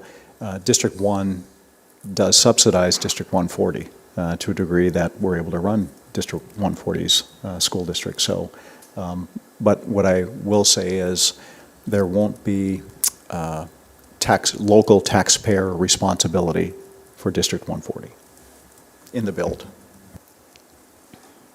Other questions? Okay, thank you so much. We'll now move on to the remote learning survey results. Dr. Brenner?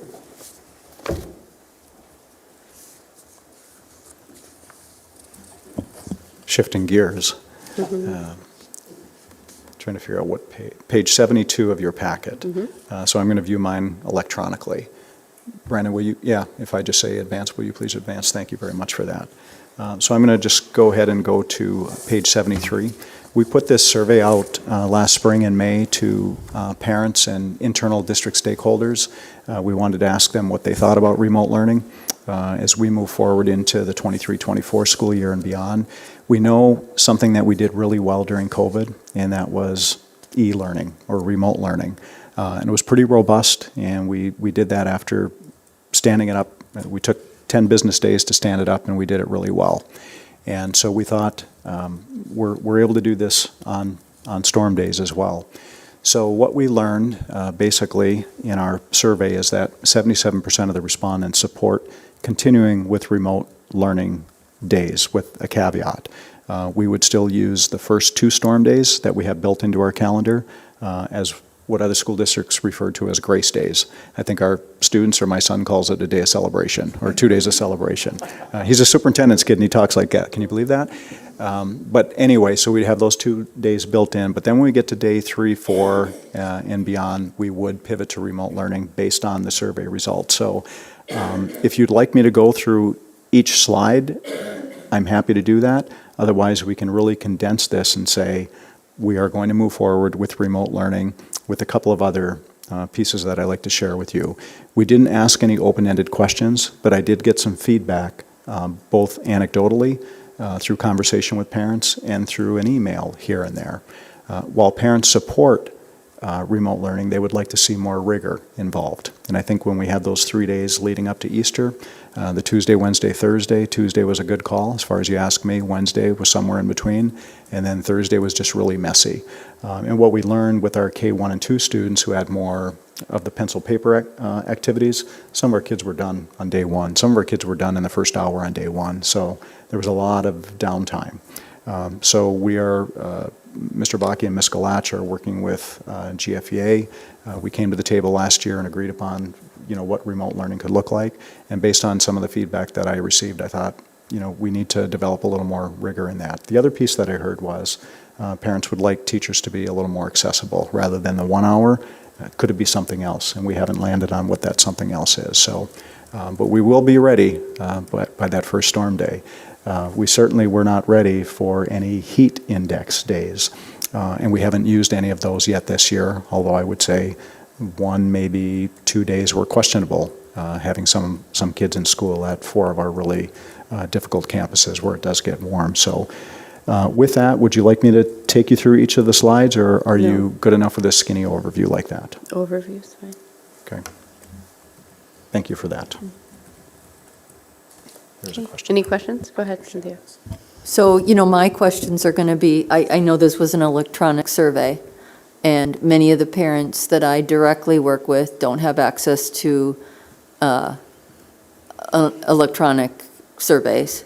And my personal experience on these remote learning days was that parents were really, the parents that I work with were unaware of what their children should do. And would be challenged to be working at home remotely, okay? So was there any attempt to reach out to families who may not have had access to a remote computer? Like to fill out a survey? I don't have the answer to that, but I don't believe there was a paper copy mailed. I think it was just all pushed out to families. So it's just a cautionary note. Yep. I mean, that's putting a lot of pressure on teachers, I think, to, like you said, some kids got done very quickly with their little bit of homework or whatever. I just want to caution the district in that. There are many parents, quite honestly, that are overwhelmed with Seesaw. And so everything being delivered electronically is tough. And my experience during COVID with high school students was mixed in terms of what was happening in their homes. So it wasn't as quite as positive as what you presented. And I was with many groups during that period, so I feel like my comments are valid in that respect. I just think we have to be aware that not everybody's 100% on computers. Thank you for that. Dr. Lowe. Although I agree with Cynthia, I have to challenge my dear colleague a little bit because we deal with the same population.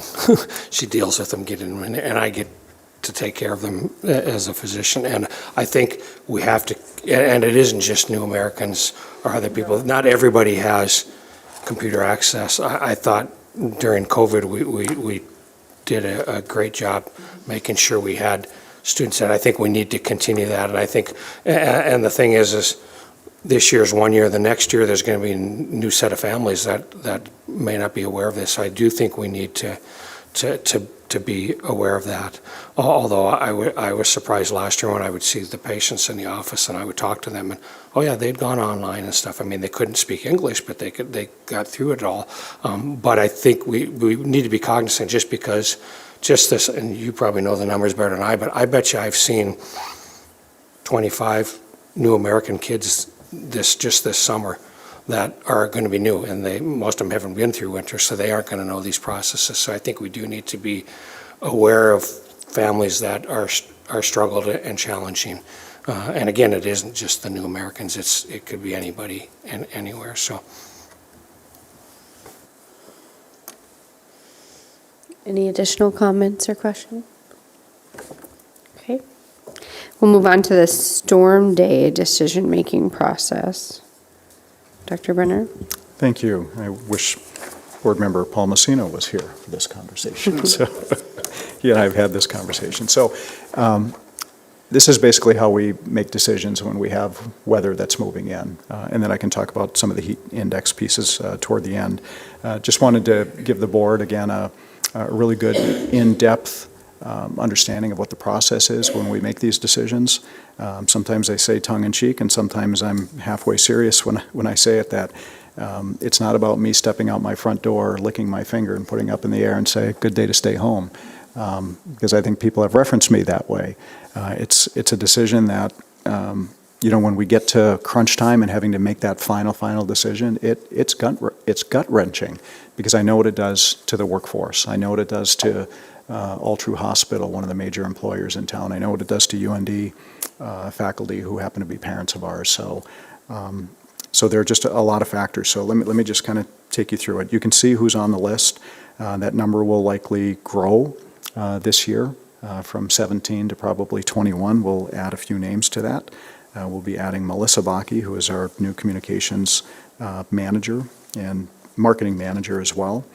And so below the people you see there, the text thread starts usually 48 hours, sometimes even earlier if a major event is coming in, just to make sure the Wendy Mankeys of the world aren't ordering too much food, or they have all of those pieces come into play as well, because it's just not about kids staying home or kids coming to school. There is one main forecaster who I know well, and he and I communicate regularly, and he's somebody I trust who can tell me what mile marker the ice is going to start on Highway 2 and I-29. He's that good. But having said that, we also meet with UND, National Weather Service, Grand Forks County, City of Grand Forks Air Force Base leadership, in an effort to make some joint decisions, depending on where the storm is at, where it's moving. And I will say that sometimes surgically we make different decisions for Twining than we do for our in-town schools, knowing fully well that puts our Central High School kids who commute in from the Air Force Base at a disadvantage. As a matter of fact, with the new Twining school build, there just might be a sweet spot for our high school students to go to on those tough days. So the meetings also include information from the North Dakota DOT. Sometimes Tom Ford, County Administrator, has access, not sometimes, he has access to where his plows are, how quickly they're going to be out, or if they're stuck. And in those 3 days leading into that Easter weekend had a lot to do with his plows not being able to even plow a county road, let alone some of the major highways. Sheriff's Department is consulted, and we talked to Grand Forks Air Force Base leadership to see if the base is going to close. Because if the base is closed, we certainly don't want to send people out to Twining. So we start looking at anticipated road closures and the actual road closures. So I'm going to, because those 3 days leading up to Easter were they're kind of nightmarish for me, and they're kind of a trigger when I even say that. Because the first day, again, was easy. The second day was a little more complicated, but the highways were still closed. And then when we got into day 3, on Thursday, one of the highways was closed and one was open. And so that's problematic. So when you start looking at encumbered absences, people who had already put in for extended time away, that was at 10%. And then when you factor in another 10 to 11% of people who commute in from rural areas, we were going to be short 20%. So that's why we made the decision on that final day. And when we say we, I'll take full responsibility for that, because I'm the one who gets to say yes or no, or green or red. So we look at the timing of the event, start to finish, wind speeds, drifting, wind chill. I can share with you that If the wind is out of the northwest and our snow removal, either contracted services or the people internally who do that, they might plow out Discovery and South all night long, and by 6 a.m., it's all blown back in, and our parents can't even get through the drop-off lane. And then we want to make sure, is the decision going to be the same for District 140 as District 1? And so there are a lot of Zoom meetings between all those leadership groups throughout the city and throughout the county. Todd Phelan is always a critical cog, and when plows are going to be out, are the main arteries going to be open? Are they not going to be open? When are they going to get to the back roads? So all of those are factored into our decision. So it might be, some days it could be a different decision for UND, depending on where they're at. So leading into that Easter weekend, they were trying to get people home safely because they know what their students will do. They'll get in and drive in conditions that where they shouldn't be driving. So if we have 100% certainty the evening before, we'll go ahead and make that call by 8:30 a.m. and let parents know. That's PM. Did I say AM? Yes. Okay. See, I'm foggy. I was up all night. So PM. And that might be a 2-hour delay to give us a little more time to make another decision. We could call it a late start and still have a little more time to make a decision to close school. Typically on those mornings, I'll be out in my truck and I'll get out on the roads if they're open. And I think some of you have seen my videos that I've done to staff that happen to be the last day of the week, and just did something that was a little more authentic and raw without a script, and probably halfway dangerous when a train is coming. So we look at a delayed 2-hour start. We look at a delayed 2-hour start followed by a cancellation, or we don't have school at all. That's what leads up to that one decision. And then I certainly start texting all of you, District 1 and District 140 school board members, so you get the announcement before it goes out to our families. I think there was one time when you got it after the fact last spring, and my apologies for that. Any questions on that piece before I talk about heat? Dr. Lund. Just a couple of comments. I don't like it that you notify us early, because then my grandkids are texting me every 3 minutes, are we having school, are we having school? Because they know I get it before them. But I'll live with that. Oh, okay. In previous lifetimes, I've kind of served in this role, and it's a damned if you do, damned if you don't. And I think people need to be aware. There's somebody that's upset because we closed school. There's somebody upset because we had school and we shouldn't have. I mean, it's not a no-win situation, but it's not going to be 100% consensus. So I think as district administration, you have to make the best decision with the information you've got, and just accept that. I am curious, is the weather at Grand Forks Central worse than Red River? Because on the committee, there's 4 Grand Forks Central people and only one Red River. So I thought, was the weather worse downtown? No, we have them on the storm team because of the base students going to Central. Yeah. No slight to Red River.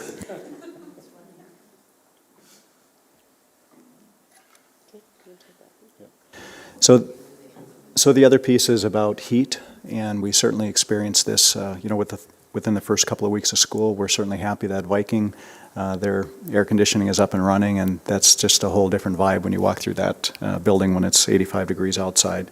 As you know, Ben Franklin, we did HVAC work there over the summer, but some of the appliances aren't in place, so we don't have air conditioning. So again, 4 to 5 campuses still dealing with warm weather.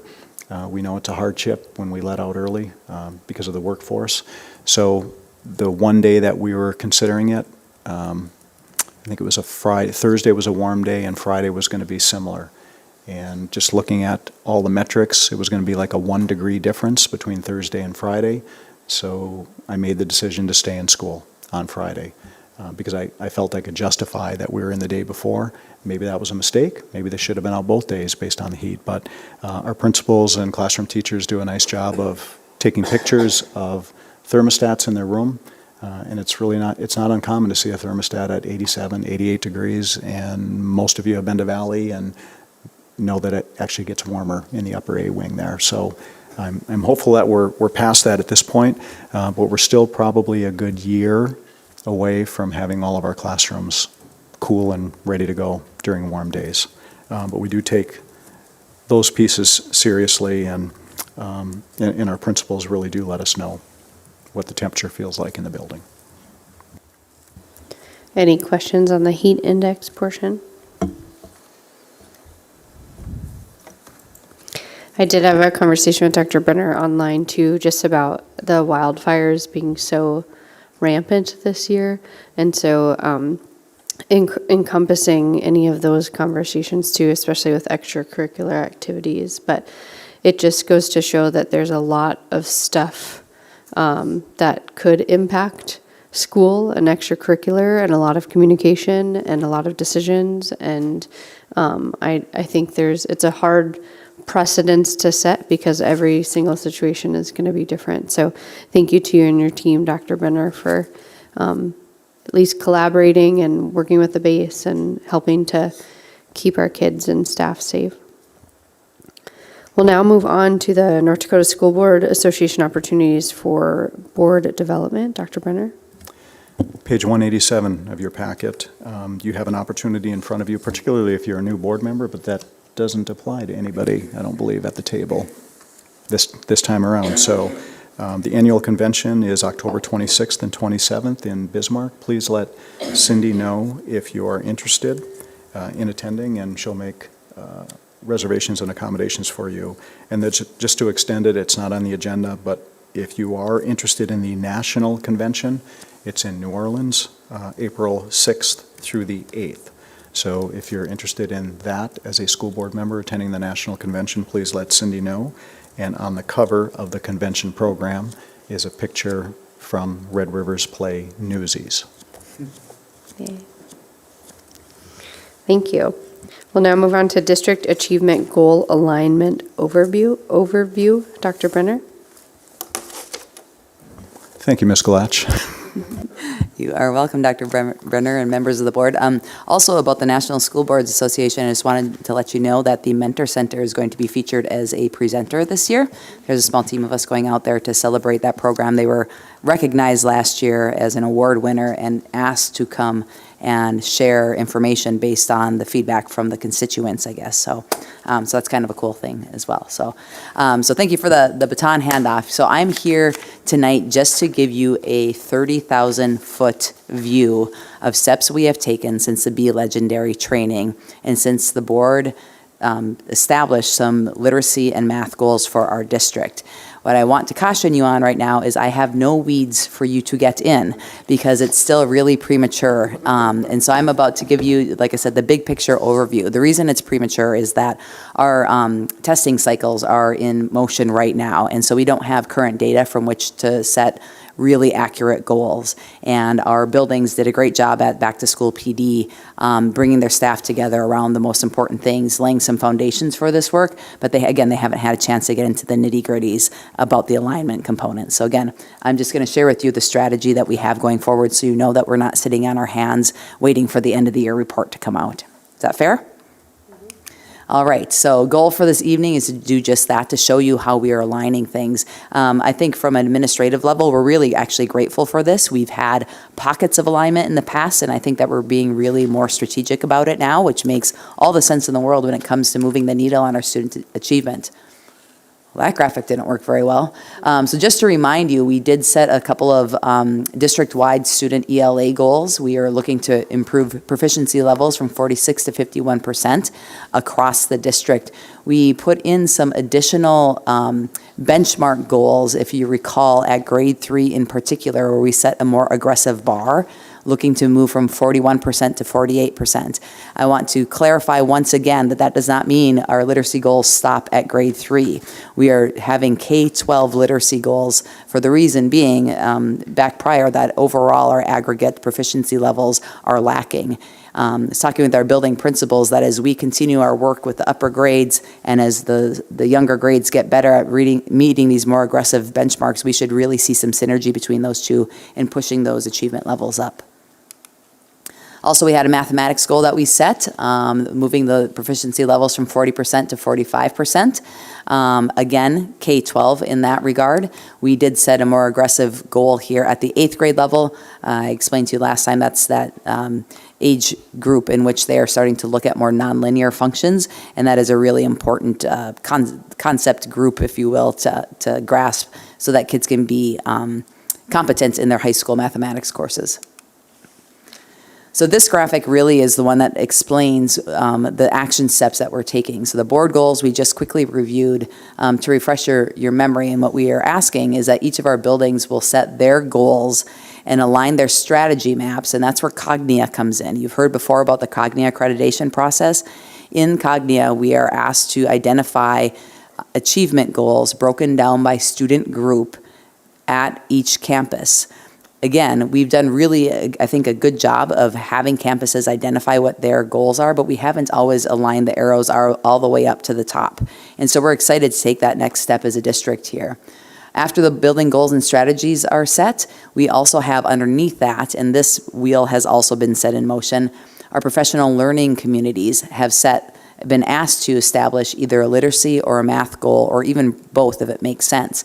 It makes sense to us that that group of individuals that is coming together at our early releases on a regular basis are looking at data more explicitly, looking at ways in which they can integrate literacy across content areas or mathematics across content areas, so that the bulk of this lift doesn't fall just on the reading teachers, the language arts teachers, the mathematics teachers. Really, literacy and mathematics go, literacy in particular, but mathematics also go across many of the subject areas. So that is a work in progress as well. Our curriculum leaders were apprised of that expectation. They kind of took a swing at it. Not all of them got that deep when they had their original back to school meeting, so that is also a work in progress. We also have, at the building level, instructional models aligned. So if we have these goals, we want to make sure that our strategies, our classroom strategies, are going to help students move in that direction. And I'll show you an example of how that comes to fruition at a building level with an instructional model in a little bit. And then on the other side, you'll also want to know that we are holding our administrators accountable to set aligning goals and action steps. And I know Dr. Brenner is going to ask Mr. Bakke and myself to set aligning goals. So we're really looking to get some synergy in place as far as all of the supports across the district, all of the individuals, all hands on deck, rowing in the same direction towards these goals.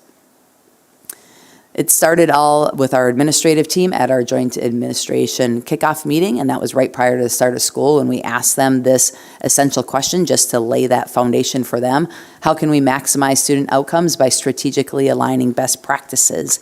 You've heard many updates on things like CLSD, which is our literacy grants, the AVID program, which allows us more instructional strategies that are from an equity lens, et cetera, et cetera. We really want to make sure that all of those wonderful efforts are aligning the arrows again towards this greater target, and we're really moving the needle in that regard. We talked at that meeting about how we're going to lay out that course map and make sure that we are using things like our Cognia School Improvement to identify the critical initiatives, which is really kind of like the action steps that we're used to SMART goals and things like that, that will allow us to move the needle on this in all classrooms. And so all of this is, again, intended to make sure that we are reaching each and every and all student when it comes to high levels of achievement. I mentioned before that we met with our curriculum leaders, who are our PLC leadership team leaders as well, and we went through just what I described a little bit more in depth with them, that when we come together as our PLCs, the fundamental purpose of that time is not for us to plan field trips like some people think. It's not time for us to come together and just commune around the topic of the day. It's a time for us to take a look at data and take a look at our practices and see whether or not those practices are designed to make sure that every student in our system can achieve at high levels. Our core beliefs are that all children can learn at high levels, and all children will learn because of what we do. Gone are the days when we say, oh, that child doesn't learn well because they came from this street address, or that child can't learn well because they might have a language barrier, or that child can't learn well. Gone are those days, long gone are those days. We want every single student to access high quality, grade level curriculum. Again, just a caution, this is a work in progress, a very big picture view, so you know the work that we're undertaking right now. It does take some time to make sure that we are doing things well, and that time is going to be invested at our upcoming PLC early releases and the ensuing October professional development day to get all these pieces in place. So we'll have a more specific report to bring to you after those times. This is an example of what I talked about as far as the instructional model alignment goes, and this is from Red River High School. The NASOT just means the New Art and Science of Teaching. It's our instructional framework that we use with all of our districts that we evaluate and coach our teachers around. But you'll notice that they broke down the myriad of strategies and really worked to align and focus their teachers on a few core areas that they know will help improve not only student engagement, but also student learning around literacy and mathematics. I also want you to know that we're aligning what we call our multi-tiered support systems. We know that some students need more time. We know that some students need differentiated support structures. And this too is something that is built out better in pockets of our district and less well in other pockets in our district. And so we're really working with our MTSS interventionists. We have Amy Relk, we have Jess Sporbert hired from a secondary and elementary level to lead this work to ensure that when a student does hit a wall and struggles and a teacher needs support from elsewhere in the school system, they have that support in place. Feeling a little bit redundant right now, but again, the goal alignment goes into our professional learning communities. It goes into that personal instructional model. We're going to have many classroom teachers who choose specific growth strategies, stretch goal strategies within their instructional frameworks that align with this work. Our administrative planning and support will continue throughout the year. I know Matt and I will continue to have this present in front of our administrators, including doing data digs with them individually, and then our Cognia School improvement efforts completely support this work as well. Just to give you a little bit of an example on how this could align, we have our at the top level there, they increased the North Dakota math proficiency at 10%. As a goal that was articulated in a Cognia map by Schrader Middle School.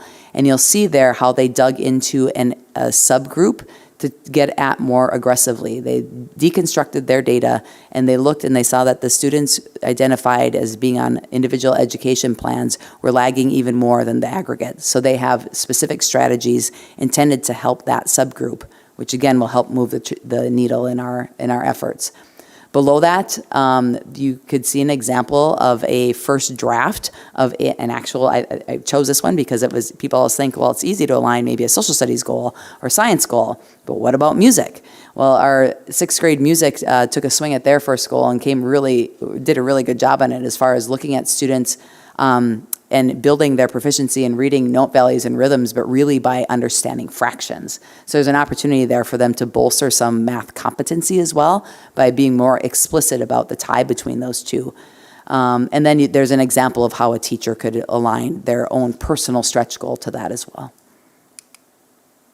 Just again, a reminder how the map and how we are rolling it out right now. And this is something I already walked you through before. So stay tuned. Like I said, we'll get you some more meat on this bone down the line once we have those goals established at the building level and the PLC level as well. And we'll also bring to you our first data update when we have our fall assessment window closed and the reports back on that. So I will entertain questions at this time. I'm excited to see the results from the first kind of benchmark from the STAR assessment. So that'll be a good next step for the board to see. But any questions before we move on to the consent agenda? Okay, thank you very much. We'll now move on to the superintendent's recommendations for action under the consent agenda. Do I have a motion for approval? Motion by Josh, second by Dr. Lunn. Assuming a roll call vote, all those in favor signify by saying aye. Aye. All those opposed, nay. Motion carries. And I didn't state it at the beginning, but I think Monty is on the phone, correct? Okay. The second item under items for action, contractor staff resignations and release from contract. Dr. Brenner. Thank you, Madam President. Page 120 of your electronic packet. Attached, you will find 2 letters of resignation from contracted teachers in the school district. Miss Allie Parody from Valley Middle School and Miss Martha Wesley from Winship Elementary School. Also attached, you have policy DKBB and DKBB board regulation, which the school board adopted in part due to contracted teachers resigning during the school year and thus breaking their contract. The policy was instituted to minimize, if not eliminate, the recent surge in requests from teachers to be released from their contracts. The latter has created a burden on the district, most notably on the teaching and learning process in the present workforce shortage environment. In policy DKBB-BR, the board may grant a release from contract for the following reasons. Number one, reasons of personal health where a physician statement supports the request. Number two, serious illness or death in the immediate family that requires the contracted staff member's absence for an extended period of time. Or three, the board may, in its sole discretion, grant release from the contract for other reasons. Ms. Parody is requesting that the 5% liquid damages be waived due to her husband accepting a position in Nebraska, and thus her family will be relocating. Ms. Wesley understands the 5% penalty in her request to be released from her contract. It's my professional opinion that we will set a dangerous precedent should the board waive one penalty and institute the other, as there will be future and unforeseen unintended consequences. I would ask that you make two separate motions as illustrated below. Number one, the administrative recommendation is to approve Ms. Parody's resignation effective September 20th, 2023 with the 5% liquidated damages under policy DKBB. And the second one, the administrative recommendation is to approve Ms. Wesley's resignation effective September 15th, 2023 with the 5% liquidated damages under policy DKBB. I'll seek a motion for the first item. We'll do a motion, then we'll have discussion. Yep. I move we approve Ms. Parody's resignation, but include the liquidated damages under the policy. Okay, there's a motion by Dr. Lund. Is there a second? Second. Second by Josh. Was that you? Yep. Any discussion? Melissa? It was Eric's. Can you hit your mic? Did Lund say it the way that's listed in here? Yes. Or did he waive it? No. Okay, I think Ms. Parody's situation is one of those that we brought up when teachers, when this was starting to be discussed. Yes, we understood that we were having people quitting mid-year just because they were fed up with teaching or they got better paying positions elsewhere, and so they just quit and left. But I think her position does fit a unique situation. Her husband got a different job. She has to move. She can't really stay here and the rest of her family move to Nebraska. So I do feel like hers is a unique situation that should be considered for that waiver, because if her husband wasn't moving, she would still be teaching and she'd be filling out her contract. It's not that she got fed up with teaching or found a job that pays more that's outside of teaching or somewhere else. So I think that hers should be considered for a waiver. Other discussion, comments? Go ahead. I'll go ahead and just say that I don't think all of the resignations, I mean, I know for a fact that not all of the resignations were because of being fed up, but some even last year were because someone wanted to be with someone else in a different city. So I don't think it's fair to say that they were all because they were fed up with teaching. Mm-hmm. But now we have it's more specific. Other discussion, comments, questions? Okay. I'll now call for, assuming a roll call vote, all those in favor signify by saying aye. Aye. All those opposed, nay. Motion carries. We'll now move to the second one, which is Ms. Wesley's resignation. I'll seek a motion for approval for that recommendation. I'll make a motion to approve Ms. Wesley's resignation effective September 15th with the 5% liquidated damages under policy DKBB. There's a motion by Dr. Shab. Is there a second? Okay, second by Jeff. Any discussion? Okay. All those in favor signify by saying aye. Aye. All those opposed, nay. Motion carries.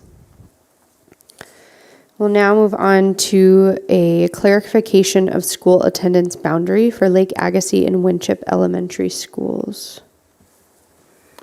Thank you again. Page 125 of your electronic packet, and then I think I'm out of breath after this one. When West Elementary School came offline in the spring of 2021, district administration communicated with families that all students west of Columbia Road North would attend Lake Agassiz Elementary School, while families east of Columbia Road North would attend Winship Elementary School. Within a short amount of time, those lines put additional enrollment capacity pressure on Winship Elementary School. Thus, district administration adjusted the boundary line that moved all students west of 20th Street North, that'd be the one that's just east of Valley Middle School, to Lake Agassiz Elementary School.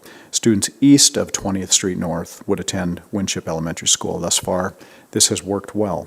As per Board Policy ABBG, the boundary line adjustments require school board approval. To that end, the administrative recommendation is that the boundary line that we're presently using of 20th Street North is used to guide students west of 20th Street North to Lake Agassiz Elementary School, and students east of 20th Street North attend Winship Elementary School. Thank you. Motion by Dr. Lund. Is there a second? Second. Second by Dave. Assuming a roll call vote, all those in favor signify by saying aye. Aye. All those opposed, nay. Motion carries. We'll now move on to the consideration to initiate, I was going to ask a question. I'm sorry, because it was not to. I'll ask the question. So I'm just wondering about the timeline. The school district put it into place since 2021, and that's possible without board approval. No, that was a miss on my part. I should have brought that to the board. When West came offline, I should have brought that to the board, that boundary line Okay. was adjusted. All right. So just a correction. Yeah, I understand. Yeah. Thank you. Yep. Sorry, I My missed it. vote stays the same. Okay. We'll now move on to consideration to initiate a procurement process for snow removal services for the school year of 2023-2024. Brandon? President Flynn, members of the board, I'm here to announce that snow is coming, and so we need to send out a request for bid. So this is a process just to start that seeking of proposals for any service contract exceeding $50,000 needs to follow this process. And so administrative recommendation would be approval to initiate this process by basically approving and giving me the authority to send out this advertisement for bid, which is attached. I'll make a motion to approve. Motion by Dr. Shab. Is there a second? Second by Jeff. Any questions? Go ahead. Does that have to come back to us then to approve it, or are we giving you the authority to approve it tonight? Yeah, sorry, thank you for the clarification. I'll bring that back for final approval. Okay. All those in favor signify by saying aye. Aye. All those opposed, nay. Motion carries. We'll now move on to the consideration of land swap adjacent to the Career Impact Academy site. Brandon? Yes, President Flynn, members of the board. So the memo offers some detail here which can be confusing because some of the words will describe a map and the layout. So if you do want to look at an overhead picture, there's one that's handy within the appraisal itself. That's electronic page 153 of the packet. There are 3 parcels that are in discussion here. There's 1210 North 43rd. That's the site of the old Holiday Inn. That's the site of the Career Impact Academy that's being constructed. That was that, and the second one I'll mention right away is 4251 Gateway, and that's just north and east of that site. Yeah. I think it's 158 in our packet, at least the one with the red triangles bordering the two Yes, thank parcels. you. Okay. Electronic page 158. The second parcel right along Gateway, just north and east of the initial property I mentioned, is 4251 Gateway Drive. Those 2 parcels together came over from a combination of the city of Grand Forks and the Jobs Development Authority, which is a component of the city. And those are gifted to the school district for this project. A third parcel just on the east of the first mentioned, 1215 North 42nd, is the vacant bank building. We have talked about this a little bit, so I'm abbreviating, but just trying to orient. We talked about this on August 2nd as a finance committee and then as a full board on August 7th. And at the time, it was agreed to be just a discussion and come back to the board when there's more information. Since that time, we had pursued an appraisal and received that to primarily establish an important component laid out to us as a decision-making body as a part of the North Dakota Century Code. A school district may not give or sell property at less than fair market value. So with the appraisal, it was looking at this concept of that northeast corner lot and then the current vacant bank lot and appraising those two properties to know the value of and maintain that principle. This came back, so this is the new information, that the vacant bank property is valued at $540,000, whereas the empty greenfield corner lot property is $440,000. So in this situation, the school board would, or the district would be advantaged by the trade.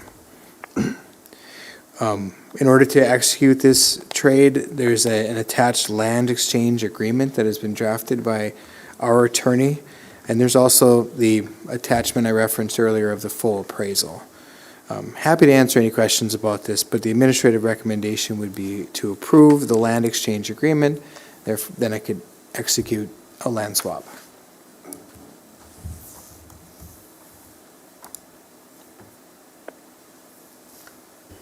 Any questions related to this very thick agenda item that I, in fact, did read most of because of my real estate background? It's very interesting, but any questions? Go ahead, Josh.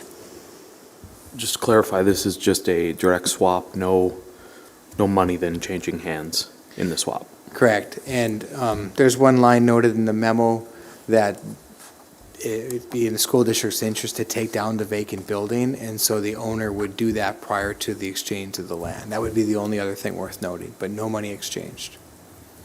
So that was going to be my only question, is that sentence is a little bit vague, where it says the owner has agreed to demo the vacant structure in concrete. But does that include any, like, we're grading back all the dirt? Like, is it just going to be this big hole that's left there? Like, is there, I don't know if that's specifically laid out in the, I kind of breezed over the legal stuff, but. No, and I Okay. think that's an absolutely fair point. We would be looking for that owners agree to raise the building down, remove the concrete, and then restore it back to what I would describe as greenfield. Okay. As if nothing were there to exist Okay. prior. Thank you. Any further questions or discussion? I'll seek a motion for approval. Motion by Josh, is there a second? Second by Dave. Assuming a roll call vote, all those in favor signify by saying aye. Aye. Aye. Aye. All those opposed, nay. Motion carries. We'll now move on to the joint powers agreement between the city, school district, and Valley Bus for student transportation services. Yeah, members of the board, you'll recall that we had a similar mechanism in place with our prior vendor. This just formalizes the relationship between all three parties, but primarily between Valley and Cities Area Transit. Cities Area Transit has a great partnership, great civic-minded duty where they're always willing to partner with these things, but they also have a number of drivers which are available to come over and help out when needed. So this would help shore up this transition from Valley into our market, and then be there throughout the year too, just as things could possibly come up. So this document is the same that was approved prior with Dietrich, and just articulates those relationships with one another. So I'm happy to answer any questions, but the administrative recommendation would be to approve that joint powers agreement as presented. Any questions on this joint powers agreement? Go ahead, Cynthia. So my question was this. This wasn't originally in the plan to have, or was it? No, sorry, I'm nodding in agreement. It was not originally in the plan, and Valley had a plan to have all of their drivers lined up and not we didn't even talk about this kind of relationship, but there's been a few bumps here in the beginning, and to help shore those up, not only to address the immediate concerns, but again, to have a little more redundancy. This was brought up as an option. A call was had with Cities Area Transit, and again, they're great partners in this, and so they immediately said that wouldn't be any trouble, and the city council approved this document as of last Monday. And I think that's great. So you were the one that, or the school district was the one who suggested this? Mm-hmm. Yes. So it hasn't been utilized yet because it's not in place, or have they helped out already? Correct. This will formalize that relationship and get that in place. Brandon, I didn't have any questions, but on page 227 of our packet, under compensation, there's just a small typo, 2023-234 school year. Sure, thank you. I'll just change that. Any other questions or comments? Okay, motion by Dr. Lund, is there a second? Second by Dr. Shab. Assuming a roll call vote, all those in favor signify by saying aye. Aye.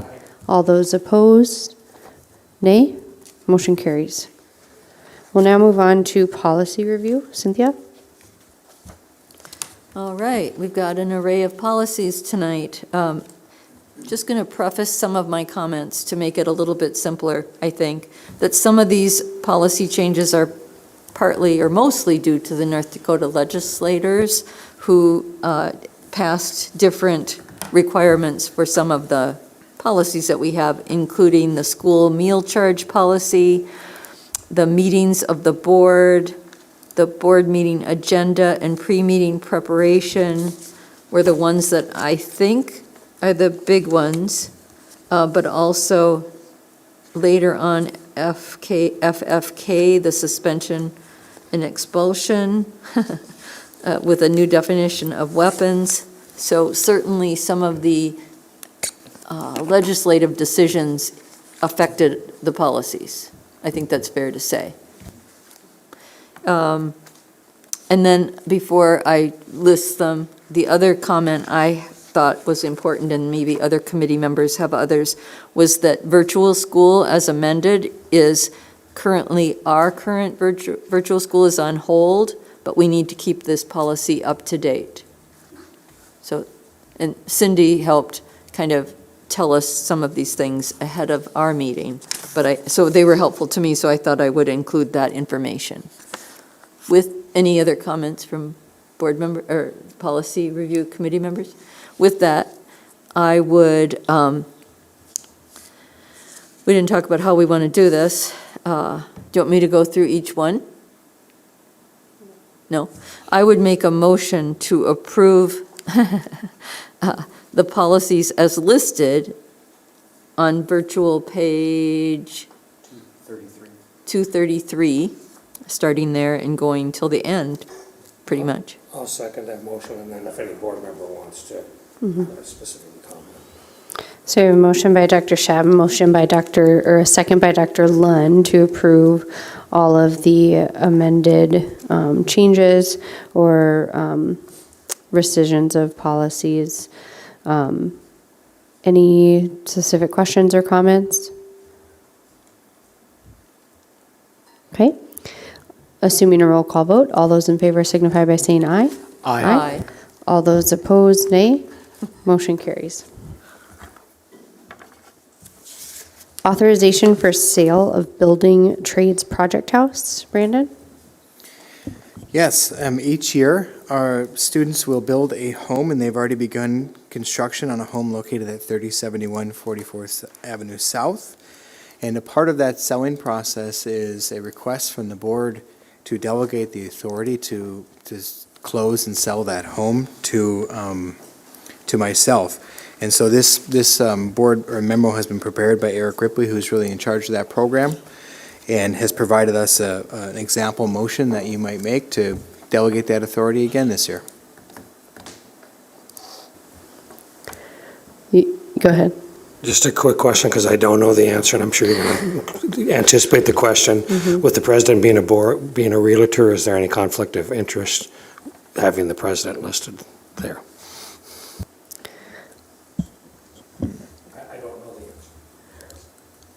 I think the signing of the contract would be different from like if I was representing one of the parties.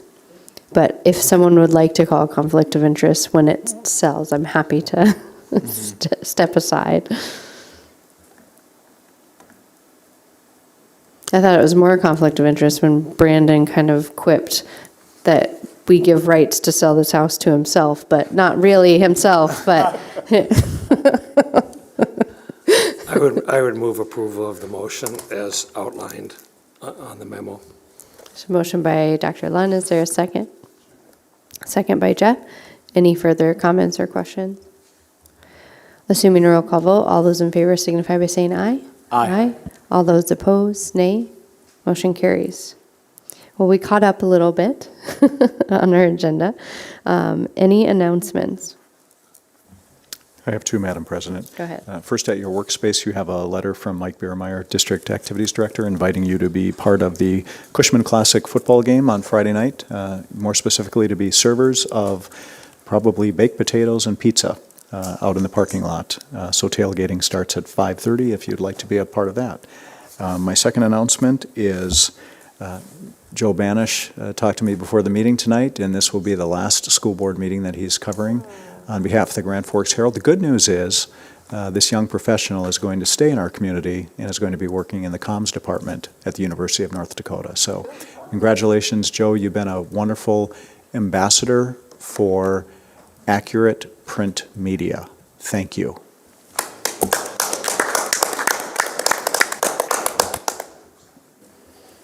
Joe, I think you're probably one of the only reporters that we've clapped for at the board table in a while, so it's a good thing. Always come in with a golf club hanging out of his, or a golf glove hanging out of his back pocket. All right, any other announcements? Okay, board requests for future consideration. Okay. School board meeting norms, Josh? Do okay? Yeah, I think we did quite well. Great. Okay, if that's everything, the meeting is adjourned. Thank you.